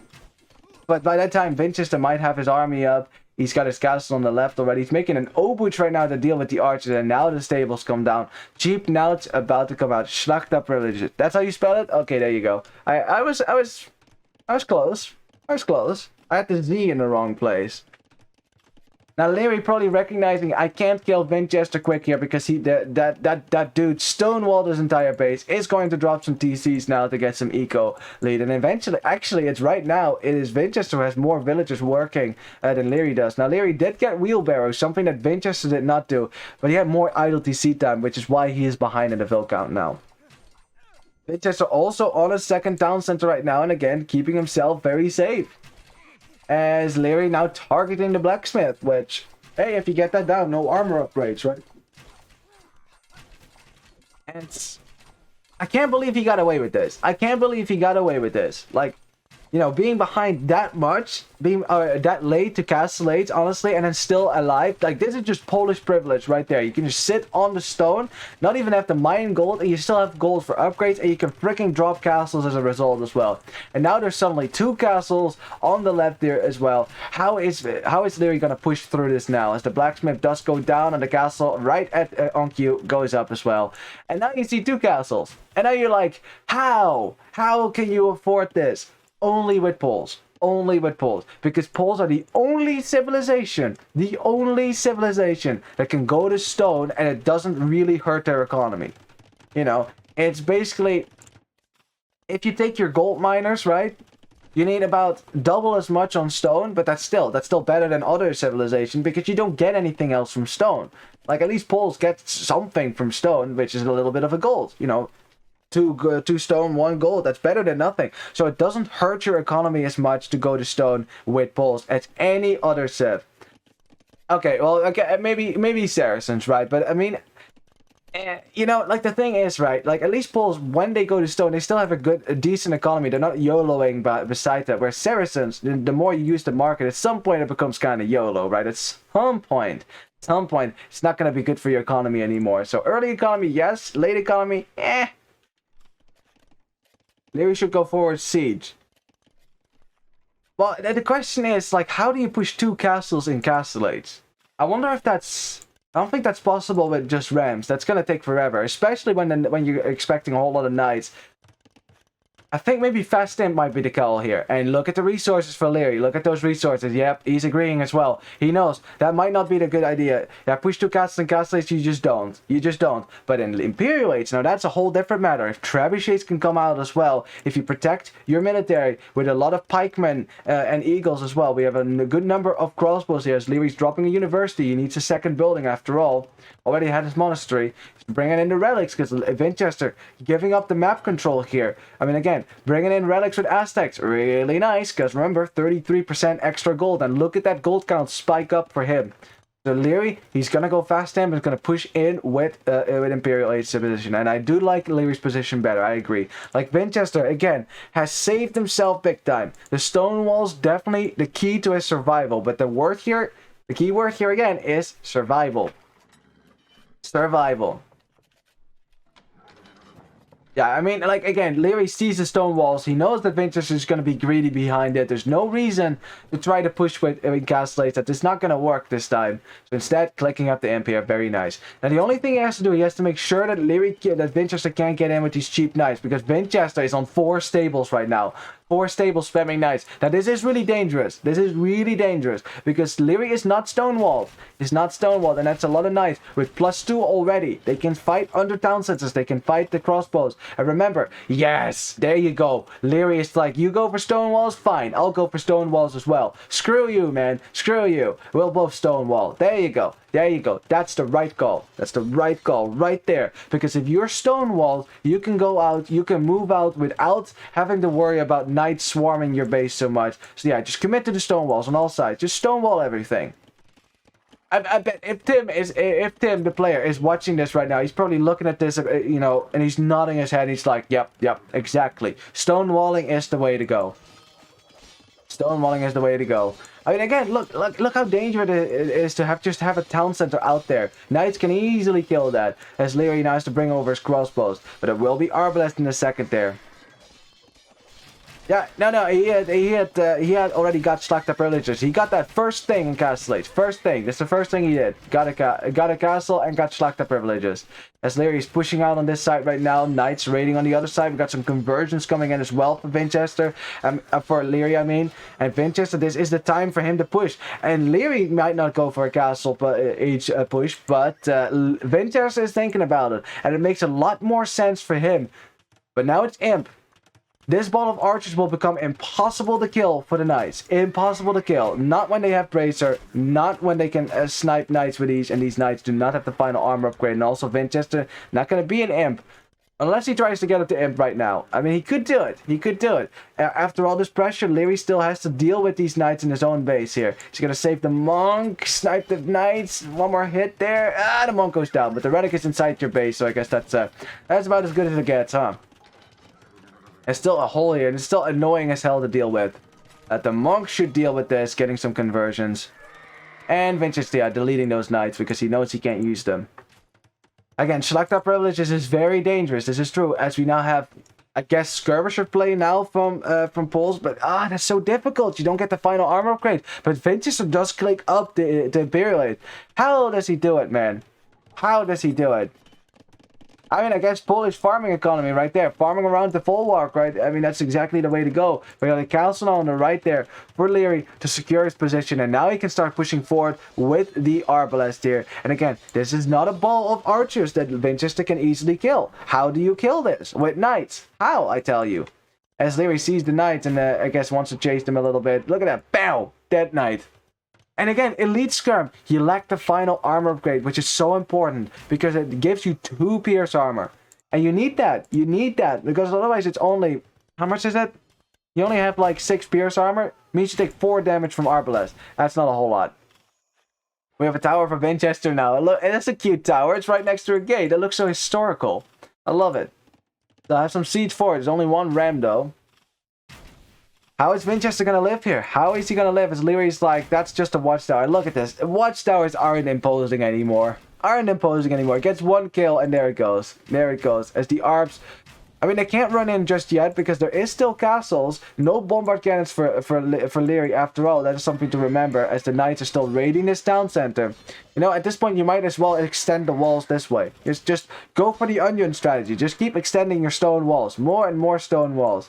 I like how Vinchester is patrolling this gold because he knows that Liereyy at some point will want to go out to this gold.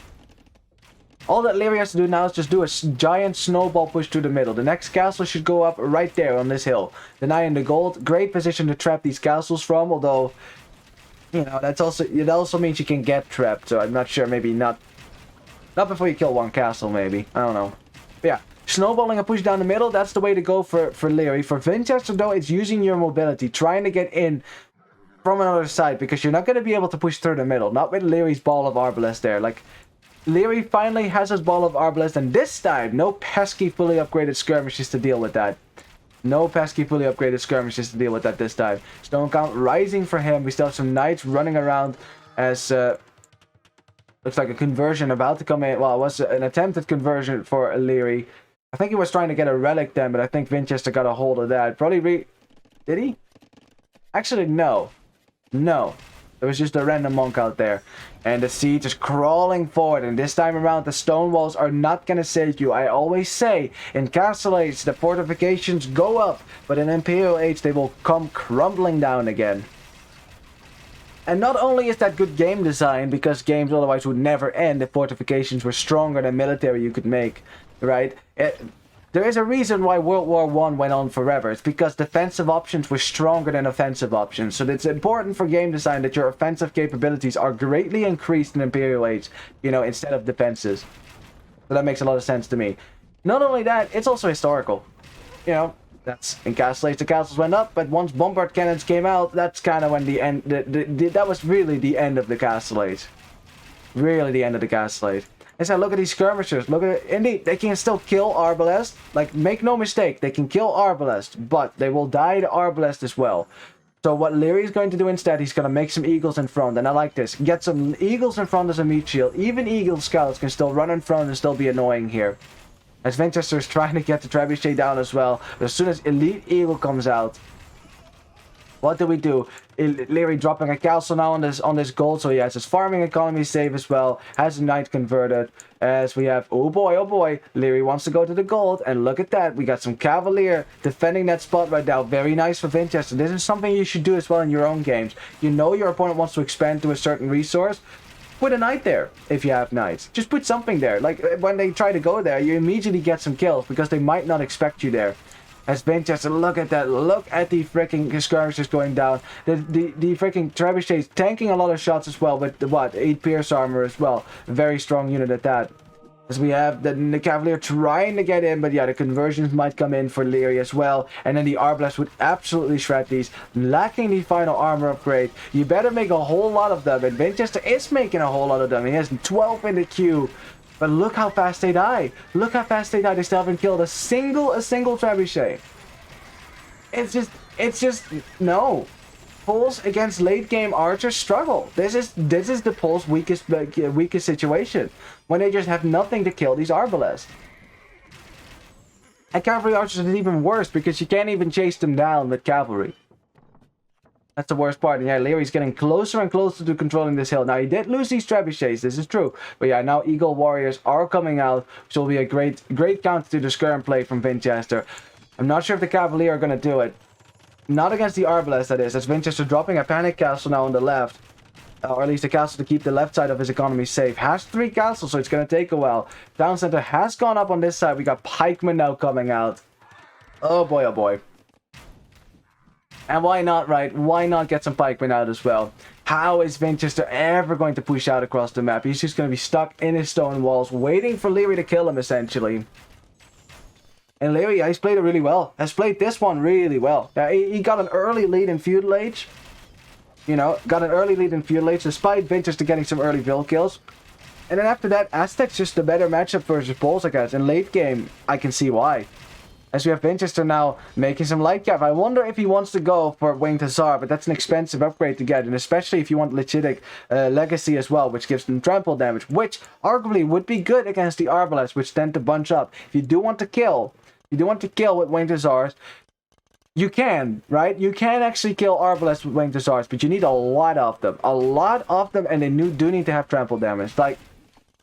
Like I've gone for Polish Winged Hussars if we have some raids in the back of Lierey's base. This is very nice.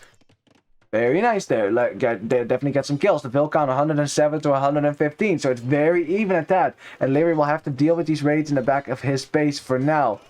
Some Eagles dying now at the front as we have Garland Wars coming in as well. Garland Wars coming in, which will give your infantry +4 attack. Very strong. I mean, Vinchester is still alive, but how is he going to be able to push out? That's the question, right? Because raiding alone is not going to save him here. It's not going to save him. And Liereyy is taking a sweet time. He doesn't want to take any unnecessary risk. You know, keeping as much of his economy safe. Although, again, raids. He hasn't dealt with it. These villages aren't being pulled away or anything. Well, I guess that's some nice eco kills there for Vinchester, who's gotten way more eco kills than Liereyy has. Liereyy still has not gotten a position up on a hill here to trap down Vinchester. I think maybe getting a castle up over here might be the way to go. As Vinchester dropping another castle on the left now, he's trying to keep himself as safe as possible, still trying to hold on with skirm play. Not a whole lot of Arbalest on the field for Liereyy right now. Don't tell me that the Vinch is actually going to be able to hold on here. Because for now, his population is looking better than Lierey's pop. He has more military on the field. He keeps getting housed as well. But yeah, now a castle goes up, so now it's no problem. And oh boy, he sees the Eagles. I wonder if he's going to make some Obuch there. Obuch combined with skirmish is actually a great combination. You know, because it takes down, or you know, even with Arbalest, because it takes down the pierce armor. You know, chips away the armor from units it interacts with. So if an Obuch hits an Eagle Warrior a few times, then suddenly the Eagle Warrior will not have a lot of pierce armor, which means that even skirmishers could kill Eagle Warriors with that. I wonder if that's the plan here, if he wants to just go for some long sword play or things like that. Not sure what the plan is here. For now, though, it looks like a stalemate. It looks like a stalemate. Both players have the same amount of economy. And I'm still not seeing Liereyy have a deadly push down the middle. Vinchester is still in this. He's getting Winged Hussar right now as well. Winged Hussar is a great unit, and yeah, which look quick to make, have a unique effect, nice unit. Yeah, I must say, I was really surprised by how cool that unit was. I think a lot of people thought it was going to be a unique cavalry unit, but honestly, I don't think Poles really need that. They already have great cavalry options. They even have a unique cavalry unit already with trample damage of all things, right? Imagine if the Cavaliers had trample damage as well. That would be awesome. So overpowered, but awesome. As we have, ooh, Eagles though, finding a way through the walls there, running into Vinchester's base, and this is probably something that Liereyy should be doing more of, getting some Eagles in the back of Vinch's base, because the Eagles are the ultimate raiding unit, way more pierce armor than light cap. No, that's 4 plus 4, right there. At the same time, though, a lot of cavalry are raiding on this side. That is Winged Hussar, which are not bad at all themselves. You know, they do have, I mean, yeah, only 4 pierce armor, right? So they will die to the combination of pikemen and arbalest here. Yeah, this should be a good fight for Liereyy here, with arbalest there, with some pikemen in tow. Still, though, it's not over, and I wonder, is Vinchester actually going to go for Obuch and then some Winged Hussar, maybe, you know, in combination with that, maybe with some trample damage? I wonder. Discount cavalry with trample damage? No thanks. Well, wouldn't it be a lot of fun to spend those? Okay, admittedly, right, it would be fun if you were the Polish player, but if you're not the Polish player, then yes, it would not be fun, and then indeed, no thanks on that one. As we have more Obuch being created. Now remember, these freaking things have bonus damage versus buildings as well, so they kill your buildings quite quickly. Yeah, that's, yeah, 16 attack. That's pretty decent right there. Pretty decent right there. We have a town center going up for Vinch on the wood line, because actually we should look at the wood situation for him. Not a whole lot of wood he can take. Actually, it's this wood line right now. For the rest, he's not really taking a wood line, as we have a fight in the middle then, or at least what is gearing up to be a fight. We have bombard cannons now for the Polish player. A problem for the Aztec player indeed, who's bringing forward 4 traps though. Lierey's not messing around. He wants to push this position fast right now. Vinchester is spamming in more units, but of course Liereyy is making the stronger military at the very moment. Bringing in the Arbalest as well. Arbalest weren't really engaging here. Tries to snipe the bombard cannon. Gets the bombard cannon though. He's going to get the other bombard cannon as well. Very nice, so that the traps won't go down, but as a result, a lot of his military has gone down in the middle as well, and it ends up being Obuch. Obuch that live. The Obuch live. Gotta love it, man. And Vinchester is kind of winning the fight, but of course Lierey's going to send in a reinforcement, but so is Vinchester as well. This is going to be a heated position as Vinchester's trying to repair the castle, but against 4 trebuchets, that's really difficult to do. Vinchester tries to get a trap, gets a trap, gets another trap. No, does not get the other trap. No, that's not going to happen. That shouldn't happen, at least. We have a conversion even coming in for Liereyy as well. Oh boy, oh boy. Probably going to see some Hauptnies, huh? Well, that's Bohemians, though. That's Bohemians, though. I don't think Poles get Hauptnits. Or Hoopnits, or however you pronounce that. Yeah, Bomber, Derp. Yeah, it's okay, right? It's okay. It's the other new Civ. The other new Civ, yeah. But I mean, Bombard Cannons is a pretty good addition here because it can snipe trebuchets, where trebuchet is not the best at sniping Bombard Cannons. Looking at the military count right now, though, 45 to 26, not a whole lot of food. Vinchester's making a lot of bills right now, but as a result, not a lot of military. Why did we queue 24 villagers here? Vinch! Queue light cap! Queue military! What are you queuing 20 vills for? You already have 130! Why are we queuing so many vills? What? I don't get it. That's an overboom. 130 is already almost an overboom in this situation. What? But he's not queuing. Okay, now he's queuing military. Thank God. I mean, like Liereyy, as a result, in the low of the military production for Vinchester is pushing forward here. We got Longsword coming out now as well. He wants to get some champions on the field as well, which admittedly will be really good against the Obuch, because look at these 3 Obuch here slaughtering the pikemen. He's gotta love how pikemen just die to units like that, unfortunately for them. I mean, unfortunately for Aztecs, they don't get the Halberdier upgrade. So that's, of course, kind of a problem here, as both players now pushing in a lot of military, and Vinchester evidently thinks he needs 149... How many villages would that be? 150... No, yeah, 53 villagers. That's a lot of vills. As, ooh, Vinchester losing a bombard cannon. That's an expensive loss. Why was that patrolling forward there? Ay, ay, ay. Might have right-clicked the unit that was being brought back, maybe. Or maybe the traps. Anything, as Liereyy does keep 2 of his traps alive, but still, he's bringing in long swords now. Long swords are not two-handed swordsmen. They will die to the Cavalier. Cavalier can fight this. This they can fight. This they can fight. More Winged Hussar coming out right now. Now look at that. Now that is a healthy queue. That is a healthy queue. And Vinchester taking the score lead as well. Liereyy is trying to push through the middle, and Vinchester is still staying alive. Military count is still very even, but slightly in favor for Vinchester, who has the more mobile unit. And when we get to a late game trash war, who do we favor? When it's a late game trash war, that is when there's no gold anymore, Aztecs suck. Look at that. No final armor upgrade of your skirmishers, so those are pretty trash, and you get pikemen only. Now, luckily though for Liereyy, he has 5 relics, so he is going to have gold, right? He is going to have gold to add in eagles and siege. But it better not get to late game trash war here, because still, Winged Hussar with the damage, with the trample damage, will destroy everything. As Vinchester's getting guild, so he can sell at a better price. You know, that way he can sell at 17 per 100 resource instead of 14. Because I imagine that the market prices are probably going to be pretty bad already. Now, more and more stables going up for Vinchester, as he is also on the right here, as he wants to raid Lierey's economy, who's gotten a castle up in the middle here, so he has some gold X's as well. Yeah, still Vinchester, still pushing through the middle, and I was saying, right, I said, well, probably it's not going to be able to push through the middle. Well, he proved me wrong, as Vinchester's going to try to get this stable down. That stable should go down, lessening the spam a little bit, I guess. Now, I don't know if these have trample damage or not. I didn't see if that upgrade came in, but it's a very expensive upgrade. I don't think you can really afford that right now anymore. One trebuchet going down, though, and still, Vinchester's still holding on here. Holding on. Liereyy spamming forward pikemen is also getting the champion upgrade.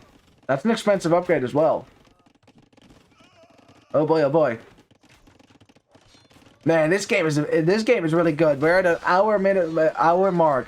And I still can't tell you who's definitely going to win this game. But Liereyy and Vinchester's score is so close. Even though for Vinchester it's slightly higher. Got a bunch of villager kills. It's 137 villagers for Liereyy. 148 for Vinchester, man. I mean, pikemen should still do well against these Winged Hussar. They still should do well against the Winged Hussar. Especially if they don't have trample damage. So indeed, that's the question, right? Liereyy is getting some control now. Champions are also a trash killer. If you don't have trample damage on these right now, then I don't think that you're going to be able to kill the champions either. And Liereyy is finally getting more of a momentum going right now, starting to push more castles to the ground and starting to make his way to the hill here. And now look at that stone count for Liereyy. If you can get a castle up on this hill, now that would be really good. It would give him control, you know, a nice position to start pushing from into Vinchester's base. Also splitting his economy in half. There's raids going on all around this Vinchester's base as well. Vinchester's losing a lot of vills in the last time as Vinchester's trying to go for the trebuchets, but that's not going to work. Obuch cannot kill the champions, that's for sure. Champions are still stronger than Obuch. Score has switched again. Liereyy now taking the score lead again, and Vinchester about to lose another castle, which he has been using to make Obuch. But if you don't have a castle, no Obuch for you. Oh boy, oh boy.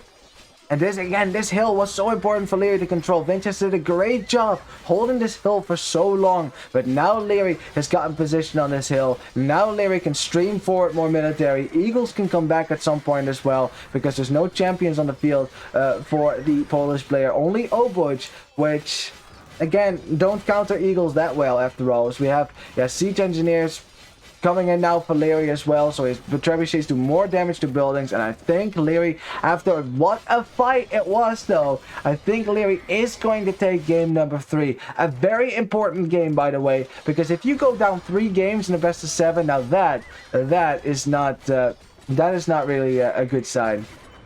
750 food, 550 gold. Yeah, exactly. It's really expensive. It should be. It's a really great upgrade, really. It makes your life. It gives you the best Winged Hussars in the game, but.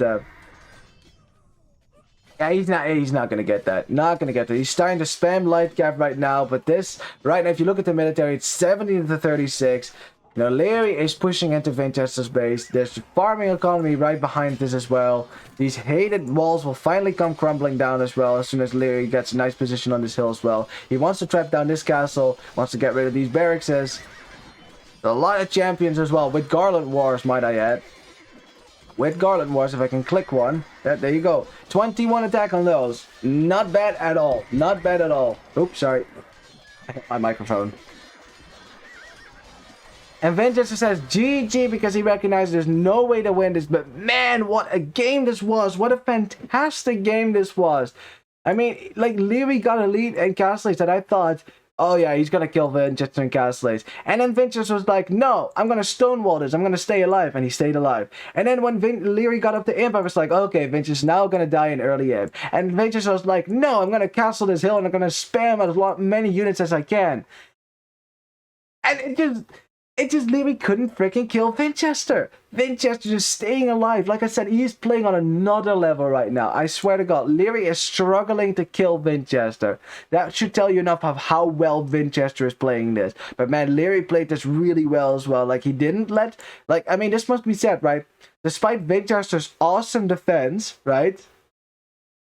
Liereyy, he got the 5 relics with Aztecs, a lot of gold income, and he didn't take a whole lot of damage to his base. Only lost 66 villagers as opposed to 103. You know, stonewalled his base when it was necessary to do so as well. Like I said, pros don't do this enough. They don't...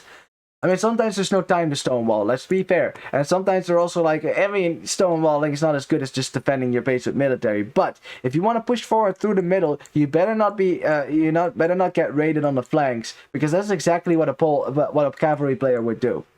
So yeah. Yeah, Lierey's defense, you know, never took a whole lot of damage here compared to Vinchester. So yeah, Vinchester, despite his awesome defense, there was not really any place that he was pushing back, right? Like, the map control was firmly in the hands for Liereyy. So yeah, it was a clear win for him, man. And wow, that's actually true. 14 minutes idle TC time in an hour and 6-minute game. That's impressive. That means he has been making a lot of villagers in the meantime. And he was spamming villagers there for a while. Remember when he got 20 villagers in the queue but didn't queue any light cap? I think that was actually a pretty important moment, because that was a moment when Liereyy got a lead in the military and he could start to snowball that. And Vinchester then started spamming Hussars again, but Liereyy never gave up that position after that. I wonder if that was the reason why. I mean, not the reason why Vinchester lost, because it's also late game Aztecs versus late game Poles. Not really the best matchup for Poles if you don't have a large ball of Arbalest yourself or something like that. He did more than he even needed. Yeah, exactly. And also, how you doing, Adam and Freddy? Good to see you, man. Good to see you. Okay, I do want to see it. Look at the statistics, though. You could already see the KD down there, which was already amazing. Yeah, better KD for Vinchester in the end because of all the pikemen that Liereyy was spamming and that died fairly easy there, of course, to the Obuch and the light cap. Oh boy, oh boy. Yeah, I don't know. Maybe he didn't need the villagers there. Maybe not. I mean, you still need villagers, yes, especially if you expect to get raided. But right there and then, when he needed military to be spammed for it, I think getting military there instead of villas might have been the better choice. And then you just get some villagers here and there, right? Spread it out a little bit more so you can spam light cav at the same time. Because momentum loss is so important, is so critical in these kind of situations, you know? A few more units on the field can snowball big time in Imperial Age. Yeah, but Liereyy was the one pushing buildings, got a lot of conversions as well. Better army highway, much more military than Vinchester did, but Vinchester, of course, made stronger military over there overall. Whoa, look at the relic gold there. 7,000 relic gold. Jesus Christ.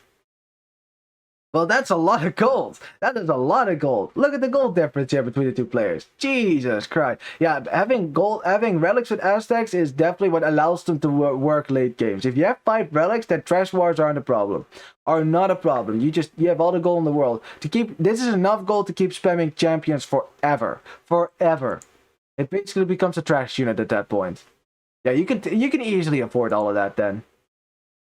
Yeah, better vill count there for Vinchester. Made a few more villages than Liereyy, actually. But Liereyy, of course, spread his... he got his vills and then basically didn't lose a whole lot. And man, look at the APM as well. Kapow, kapow, kapow. GG. Now that was a game. That was a freaking awesome game right there.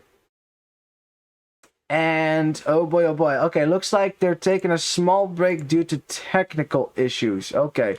Oh well, that sucks. That sucks. I hope they can fix that soon. So I guess we'll have to wait a little bit before the next game starts. That's okay. That gives us some time to maybe breathe a little bit after these awesome games already. And you know what? You know what? You know what? We're not even halfway. We're not even halfway. It's this set is not over yet. This set is not over yet. I can tell you that. Oh boy. Now, let me get the draft up for you so you can have a look at that. There you go. Kapoof. And let's have a look. A win for Liereyy with Aztecs, and then a loss for Vinchester with Poles. Now again, losing with Poles is not the biggest deal though. He still has Mayans left, Britons left, Vietnamese left, Berbers left, Mongols left. A very strong draft still for Vinchester. What do we have for Liereyy? We got Chinese, Tatars are pretty good. We got Malians are pretty good as well. You know, we got Lithuanians are insane in my opinion. And then Sicilians are also a strong civ. Both players have strong civilizations left. So it's not like one player has, neither player has like a clear advantage in the draft, I should say. They both have a strong civ left. Frank's men also seem strange to me. I thought Franks were more a low elo problem, not really a pro level threat. Well, I mean, Franks are the best 1v1 civ win rate wise for a reason, right? It's also because pro players do know how to use them. Although, of course, they will be able to counter the straight knight play for Franks more often, more easily than people at the lower elo. This is true, especially now that knights have no longer have chivalry and castle age. They're definitely not as strong anymore, but I'd say it's still a pro level, right? You know, they should be able to work.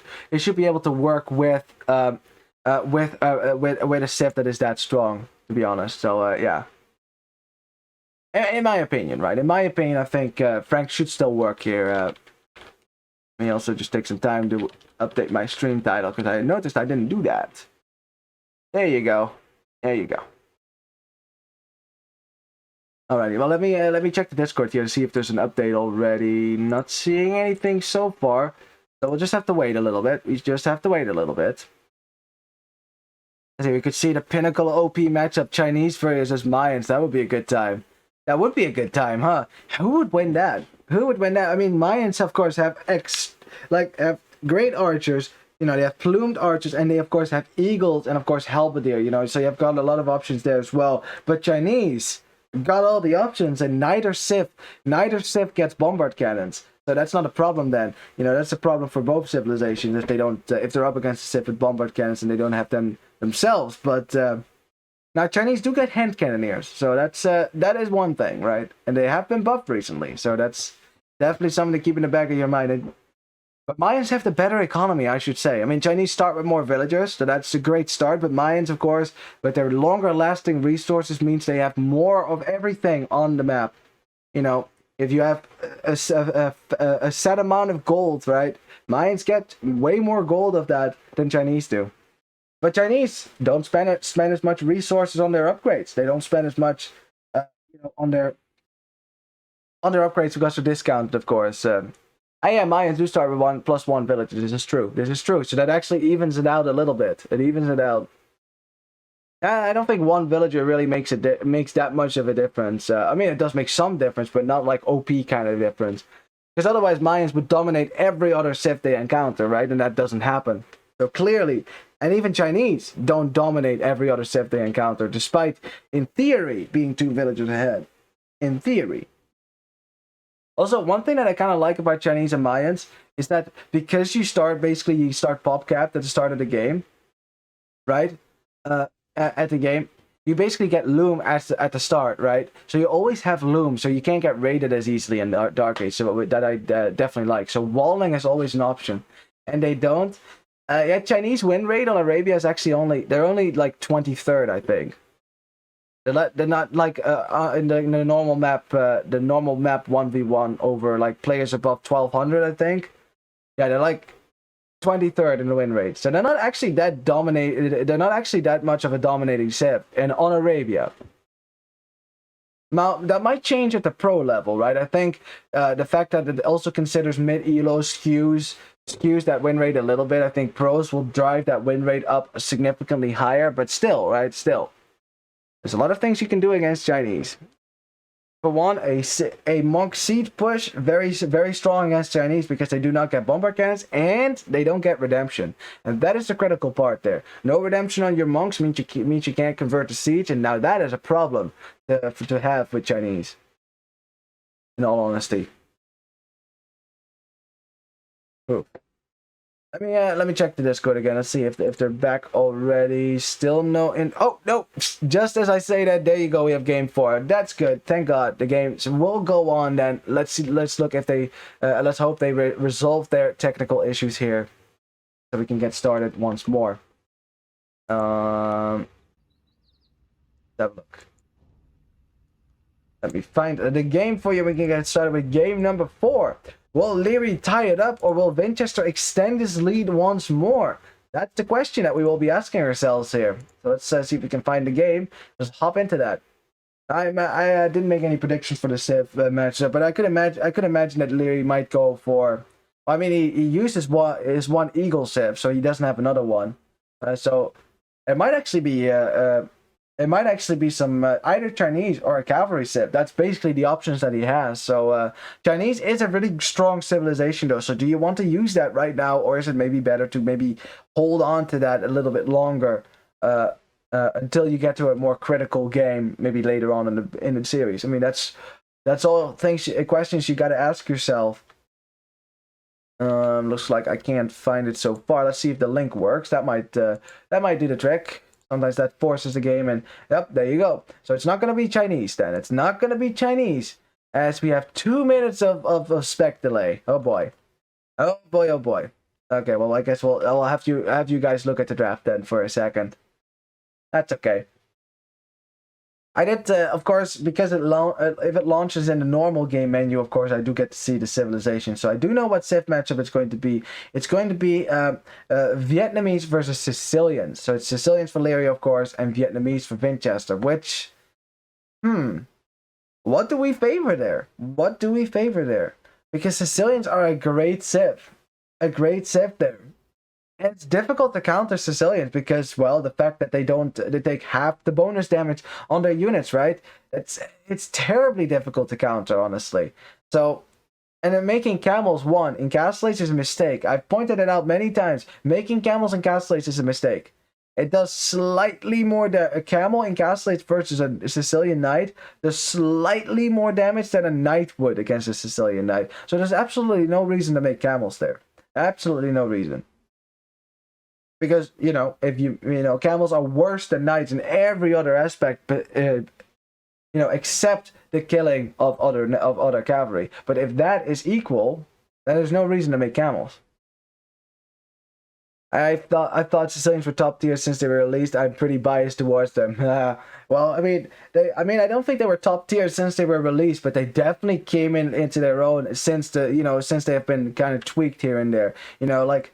Changing the Skudach stack into Hallberg definitely made them OP now. Like, they're a really strong Civ right now. So, yeah, I think I'd favor Sicilians too. Especially since Liereyy with the Knights. Remember the second game? That could happen again right now, but this time no Kamayuk, no Eagles, and also, Vietnamese. I mean, they have cavalry archers, technically. They have cavalry of their own. But yeah. We'll see. I mean, that's not kind of Vinchester. I mean, this dude, if he wants to, he just walls up his entire map, right? Walls up the entire map and things like that and keeps himself safe. So let's see what we're going to get here in game number 4. Kapow! Welcome to the fourth game here, between Vinchester again in the purple and Liereyy in the green. Liereyy has gone for Sicilians, like we said, and Vinchester has gone for Vietnamese, as you can see. Now, of course, going for Vietnamese means one thing. Lame, lame, lame. And look where Vinchester's scout is going. He knows exactly where Lierey's TC is. So Liereyy better bring in his elephant, because Vinchester will find that. And if he finds it, I bet he's going to lame this time. Oh, is he going to see it? Is he going to see it? Oh, he's going to miss it. Oh, Vinchester. Imagine if he sees this elephant. It's right between your base. It's so easy to lame that. Oh my god. One time, I'm glad they removed Scootage. I like Paper Money and Cumin Mercs to reworked as well. Yeah, I mean, I don't like the one-time use tags. Like, I don't see myself using Paper Money ever. Nor Cumin Mercenaries, really. Like, 10 kip checks aren't really that great, right? They're not really that great. You really want to mass kip checks as well for them to be effective. So, you know, like, honestly, I don't... Yeah. I don't know. I don't ever see that really working together unless you do it in a team game, right? And suddenly you get 30 free kip checks on the field, and then your team members find a way to micro them together in a big ball. I guess that might work, but for the rest, nah. I like this much better. Harburg actually gives you a lasting effect on Sicilian Knights. Now, well, I guess we're going to continue the trend of aggressive Arabia spawns here, as the woodlines again spawning quite far away here for the players. Look at this the woodlines for Vinchester right now. This one's really far forward. These ones are all on the left. So again, wood is going to be kind of tricky here for Vinchester, as he's bringing back his scout, and yeah, he's giving up on the idea of laming. Whereas Liereyy might come forward now, as there's a pause. So let me tap into the game. Oh, no, never mind. It was a bit of lag. We're going on again. Yeah, Liereyy, of course, will be able to see everything right now. Sees the wood line, as we have a little bit of a lag spike ourselves now. That's normal after a pause. As, oh, bring in the boar! The elephant got stuck behind the gold. Gotta love it when that happens. Vinchester getting the first downhill hit in on the scout. Gets a slight lead there. So now in the scout war, you know, Vinchester will have the advantage. Liereyy knows Vinchester scouts around, so he's not going to lame that. That would be too risky as well. And why would you? Why would you take a risk like that when you have Sicilians? Why would you do that? One thing though, oh my god. That is just not fair. That is just not fair. Look at this woodline generation. How, there's not even a wood line. There's barely any trees on this. How many trees is that? Come on, click. 29, not counting these two. That is barely a wood line. Oh my god. Just getting up to there with things, man. And then the other wood lines are very far away as well. Now, it's a good thing that Sicilians are the more mobile civ of the two, but yeah, Vinchester, again, kind of lucky with that he has fully formed wood lines here. He doesn't have an oasis in his wood line, so there's that. Map win for Vinchester, yep, kind of. The hex here, the hex are real. Yeah, I mean, that's true. Like, I like the King of the Desert Arabia spawn overall. I like how diverse it is, although we've been getting bad generations for the first 4 games now, right? You know, but I agree that, like, with the Oasis thing, I don't mind there being Oasis. I think it's pretty. It looks nice, you know, when you scout around the map, you see a nice little blue spot on the map. I like that. That's pretty.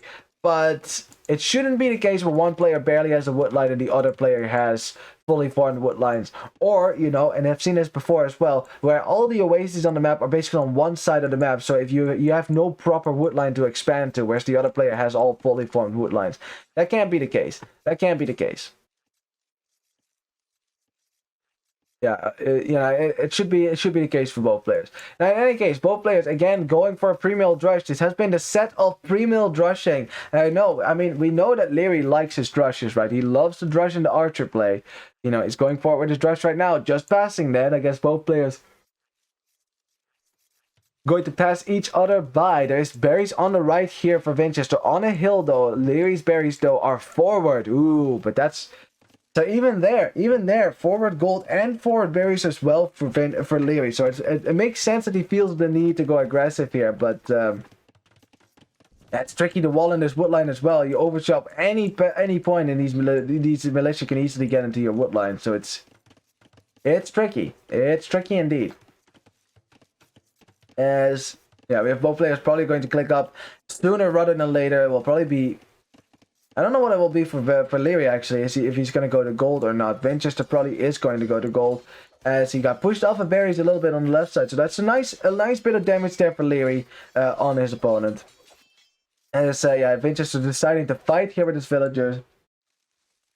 Liereyy doesn't necessarily want to fight here. He wants to keep his drush alive as long as possible. Maybe get a Vil kill. That villager's kind of weak. There. Oh boy. Yeah, Liereyy the first to click up, but only by a few seconds there, so that should be fine. So you have, Vinchester trying to get into the berries for Liereyy, but that's not going to happen. Liereyy has walled them in here. Now, Vinchester does not have that luxury. He still has to fight against these units here with his villagers. Another villager is weak. Lierey's trying to block it with the scalp, but it's too close to TC. But another weak villager. There's 2 weak villagers running around the farms right now, and Vinchester will know about them. He will know about them. Another one. Is she going to go down, though? And no, she survives as well. I mean, Vinchester at least lucky with getting his villagers back here, but it's not been smooth for him. It's good stuff. Good stuff. Good stuff for Liereyy there. As Vinchester now finding the wood line from Liereyy as well, and now he can do the same thing in harass. But now Liereyy, he cannot pull his villagers back as easily, so he has to be a lot more cautious. Has gone out to goals, so it's probably going to be archers from both players. You know, not a whole lot of scouts being made by both players, honestly. Like, Liereyy made a few, but only as a secondary unit, not as the main unit. There's always been Drush and the archers, pretty much, for the players so far. As Vinchester wants to delay the goal as much as he can because he does not want Liereyy to get the upgrade. Same man-at-arms. If he was still going to get that, I don't think so. Lierey's going to get his kill. Still no kill. Still no kill. Still no kill. How many weak villages do we have on the farms right now? Look how many weak villages there are right now. If knights ever get here or scouts with upgrades, they could easily kill most of these villagers. If Vinchester's not paying attention. Vinchester's villager pathing this way. That should be saved as well. I don't think that's going to go down either. Nope, that's going to run into DC. I mean, despite not killing a villager, Liereyy still has managed to get a lot of value from his Drush and quick walling in the woodline. Nice. Nice. Not allowing this militia to get in because you don't want that to happen. Militia aren't very kind to your people here. Spearman coming out now to kill this scout. Maybe if it can get there though. Vinchester perfectly fine with killing the spearman, maybe getting some getting some value from that. Yeah, you gotta roll in your 30 on the remaining wood, right? Right? It's not much more than that, honestly. That is barely a wood line. That is a clump of wood. That's it. Yeah, for the rest, neither side has gotten any villager kills, so good defense from both sides here. As Vinchester did get 2 more kills, killing the scout and of course killing the mob militia for Liereyy. Now the scout for Vinchester is still alive, which means he can still scout around if he wants to. Now the Drush probably going to end over here as well. I don't think that's going to kill anything. Archer coming out to deal with that. There you go. Liereyy will never let Vinchester kill this archer. No way that he will. Yeah, he's probably... Yeah, exactly. He's going to send 1 villager to block that. 1 villager to block that, and there you go. Without taking too much damage on your archer. Whoops! The archer goes down. So we have an attack at the same time going forward here, which is why Vinchester was kind of delaying the attack with his archer, because he had the micro in the front. Vinchester trying to get the walls up. He does get this battle site wall up, but not that one. Not that one. Allowing Lierey's units to run through here potentially. Run through it potentially. Vinchester will probably wall those up anyways. And now you got some skirmishes in the back of your base. This woodline is not very safe, and a villager goes down, the first eco kill of the game. Liereyy looking good. Looking good there for him. So we have archers now on the right side for Vinchester, want to go for a counterattack. Snipes the archer for Liereyy. Archer armor about to come in on this skirmisher. Archer armor already in, of course, for the Vietnamese player. And remember, their units also have more HP as is. 36 as opposed to... what is it? 30. I mean, that's pretty good, right? That's pretty good. That's like an extra hit right there. Look at that micro from Liereyy though, killing the units from Vinchester there without taking too much damage on his units. And remember, these are Sicilian skirmishers, so that extra bonus damage that skirmishers do, which is 3, which applies also to these skirms. Yeah, that's halved. That's only 1.5. That's not a whole lot. Remember, the base attack of 3 is basically negated by the armor, so basically you end up doing like 2 attack, 2 damage to skirmishers instead of 4. That's pretty good there, right there. It halves your attack basically. Archers in the back of Lierey's base though. Ooh, Liereyy trying to wall that in so the archers can't escape. He's going to fight with the villagers, but that villager is going to go down. Yep, 1 vill down there, and the eco KD evening out there. Nice for Vinchester. I mean, he's been getting some value with these little archer armies. As Liereyy is trying to get the left side walled up as well. It's good that he does, because his wood control is going to be very tricky anyways. Now this wood line is fairly safe. This wood line is fairly safe. I should be happy with that. And Lierey's still harassing this wood line on the left, and now suddenly Vinchester's wood lines looking a whole lot worse than Lierey's wood lines, because, well, they can be ranged by ranged units at all times. So let's see if Liereyy can get a kill with 5 skirmishes here against the villager with Loom. But Vinchester decides to fight here, actually. Yeah, that does mean, of course, getting into the minimum range here for Liereyy, that will allow you to push him back. As Vinchester has dropped a stable now to make some scouts to maybe kill these skirmishers fast. There's some spearmen in here as well to prevent that from happening. Vinchester dropping a tower as well at the same time. You know, still more military in the field though for Vinchester with the scouts. In addition, yeah, Lierey's gonna have to run away now with the spearmen going down.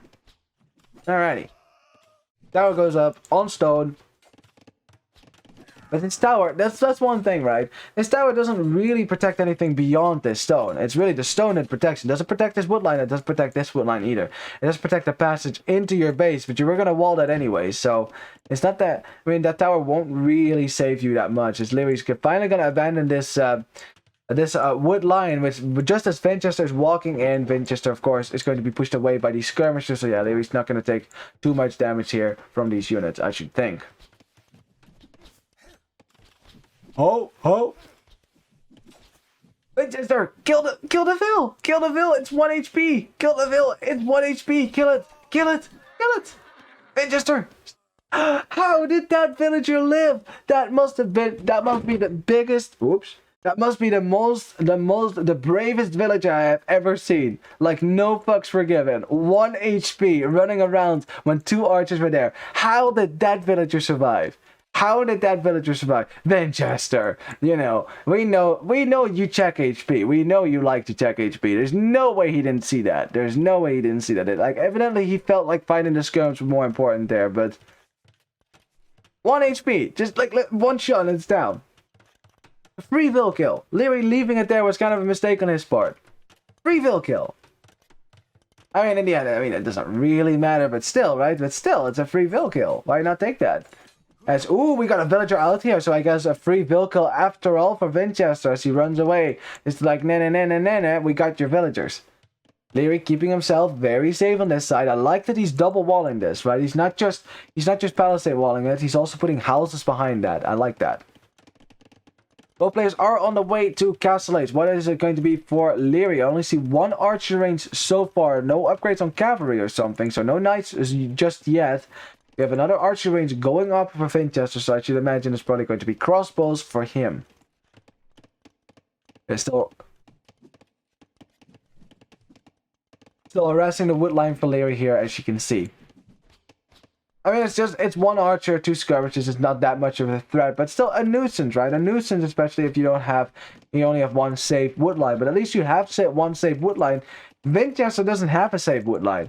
It's this, and both wood lines can be ranged.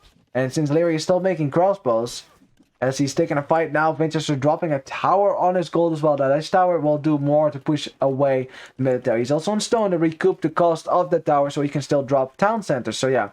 A siege workshop going on up, and I should imagine probably a town center as sooner rather than later as well. Villager going down the wood line now. I mean, I said it was only 2 skirmishers and an archer, but at length they will still kill villagers. They will still kill stuff. As Vinchester dropping a town center. I like this town center on a gold, on a wood line as well. It is downhill, but still keeps a lot of your resources safe. This is good. This is good. But one thing though, Liereyy fully walled, and he is already the player with the better mobility. If he chooses to go for knights, there's a lot of economy he can raid with Vinchester. But instead, dealing with this with 1 crossbow then, is he going to micro it as well? He's microing. Look at the micro from Liereyy. There you go. Archer going down. Skirmishers could go down as well. 1 crossbow, everybody. 1 crossbow. Yeah, main army for Liereyy now, as a result of that, can be sent forward instead of chasing an army in the back, which Vinchester would have liked if Liereyy had chased that. Instead, it's going to go forward with crossbows. Well, full upgrades in the second there if he gets Thumb Ring as well. Elite Skirm as well, so these Elite Skirm, which most of this army is Elite Skirms, will be a lot stronger as a result of it, and it will go all the way to the right. The only problem is, what are you going to raid here? Because this tower... I don't think if you set your units right there, thinking you can just reach these villages without getting ranged yourself. But that's about it. Liereyy blocking this army with a gate wall. As Vinchester was trying to do some counter damage, and kind of the same problem for him. All of the economy for Liereyy is on the left, and it's the same for Vinchester. All his economy is pretty much on the left. So if you attack from the right, what value are you going to get? As Vinchester did not get Town Watch, so we can't see this. He cannot see this. Oh, but he could see that. I wonder, does he see that? A little bit of green on your map. Did he react to that?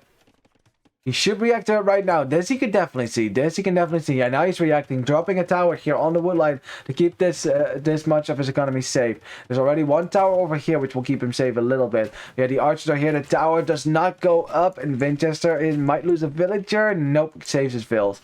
No damage so far for Liereyy then. After all is said and done, Vinchester does have 52 villages there, only 49 for Liereyy, and Vinchester also has hand guard. That should tell you a lot about their respective economies. Vinchester's economy is about to get a lot more efficient. As Lierey's going to micro against this, isn't he? Or is he going to try to get away? He's going to have to try to get away. He's trying to outrun this Mangonel. Mangonel, of course, is slower than archer units, which is probably important because otherwise that would not be very fair nor realistic. That's, Liereyy micro against the Mangonel now. There's a lot of skirmishers, a lot of crossbows in here as well. Vulnerable units against siege. So Liereyy better micro like a god here. He's not microing the left of his base. I'm trying to micro the Mangonel. He's not going to get that down. Instead, he's trying to focus down the crossbows because those are the more dangerous units indeed. And now Liereyy making knights. Now he's making knights. Getting rid of a bunch of crossbows. Now you can make some knights and get elite with that, because it's going to take a while for Vinchester to get his numbers back up. Getting in a minimum range as well for the Mangonel. This is really good because the Mangonel can never run away from you. It can't run away. You're faster than the knight, and now Liereyy can just go unpunished here while taking down and two Mangonels now. One shot that actually lands there. Lierey's still trying to kill as many crossbows as he can, and the Mangonel. Yeah. Two Mangonels, too much to micro against. Nice attack grounds there for Vinchester, absolutely squashing the life out of that army for Liereyy. He was hoping to maybe get a Mangonel there, but that didn't happen. A bit of raiding going on over here as well, but yeah, Liereyy, being fully walled as well, is going to drop a siege workshop forward, is going to get some knights out, and this is the thing. This is what Sicilians do best. Castle Age knights. Once you can get to those knights, man, if your opponent tries to go for a counter unit, you're already in a great position. Like, the only counter unit that might be cost effective is pikemen, but not so much so. Not so much so. Like, knights already are the stronger unit than pikemen in normal matchups. If Sicilian knights dominate, barely die to pikemen. If you try to make camels, that's a bad move as well. Now, luckily, Vinchester cannot make that mistake because he's not a camel sith, but still. Yeah, knights now are going to deal with the siege, getting rid of the Mangonels. Now there's still some skirmishers on the field, so now you have awesome knights and a counter to archers.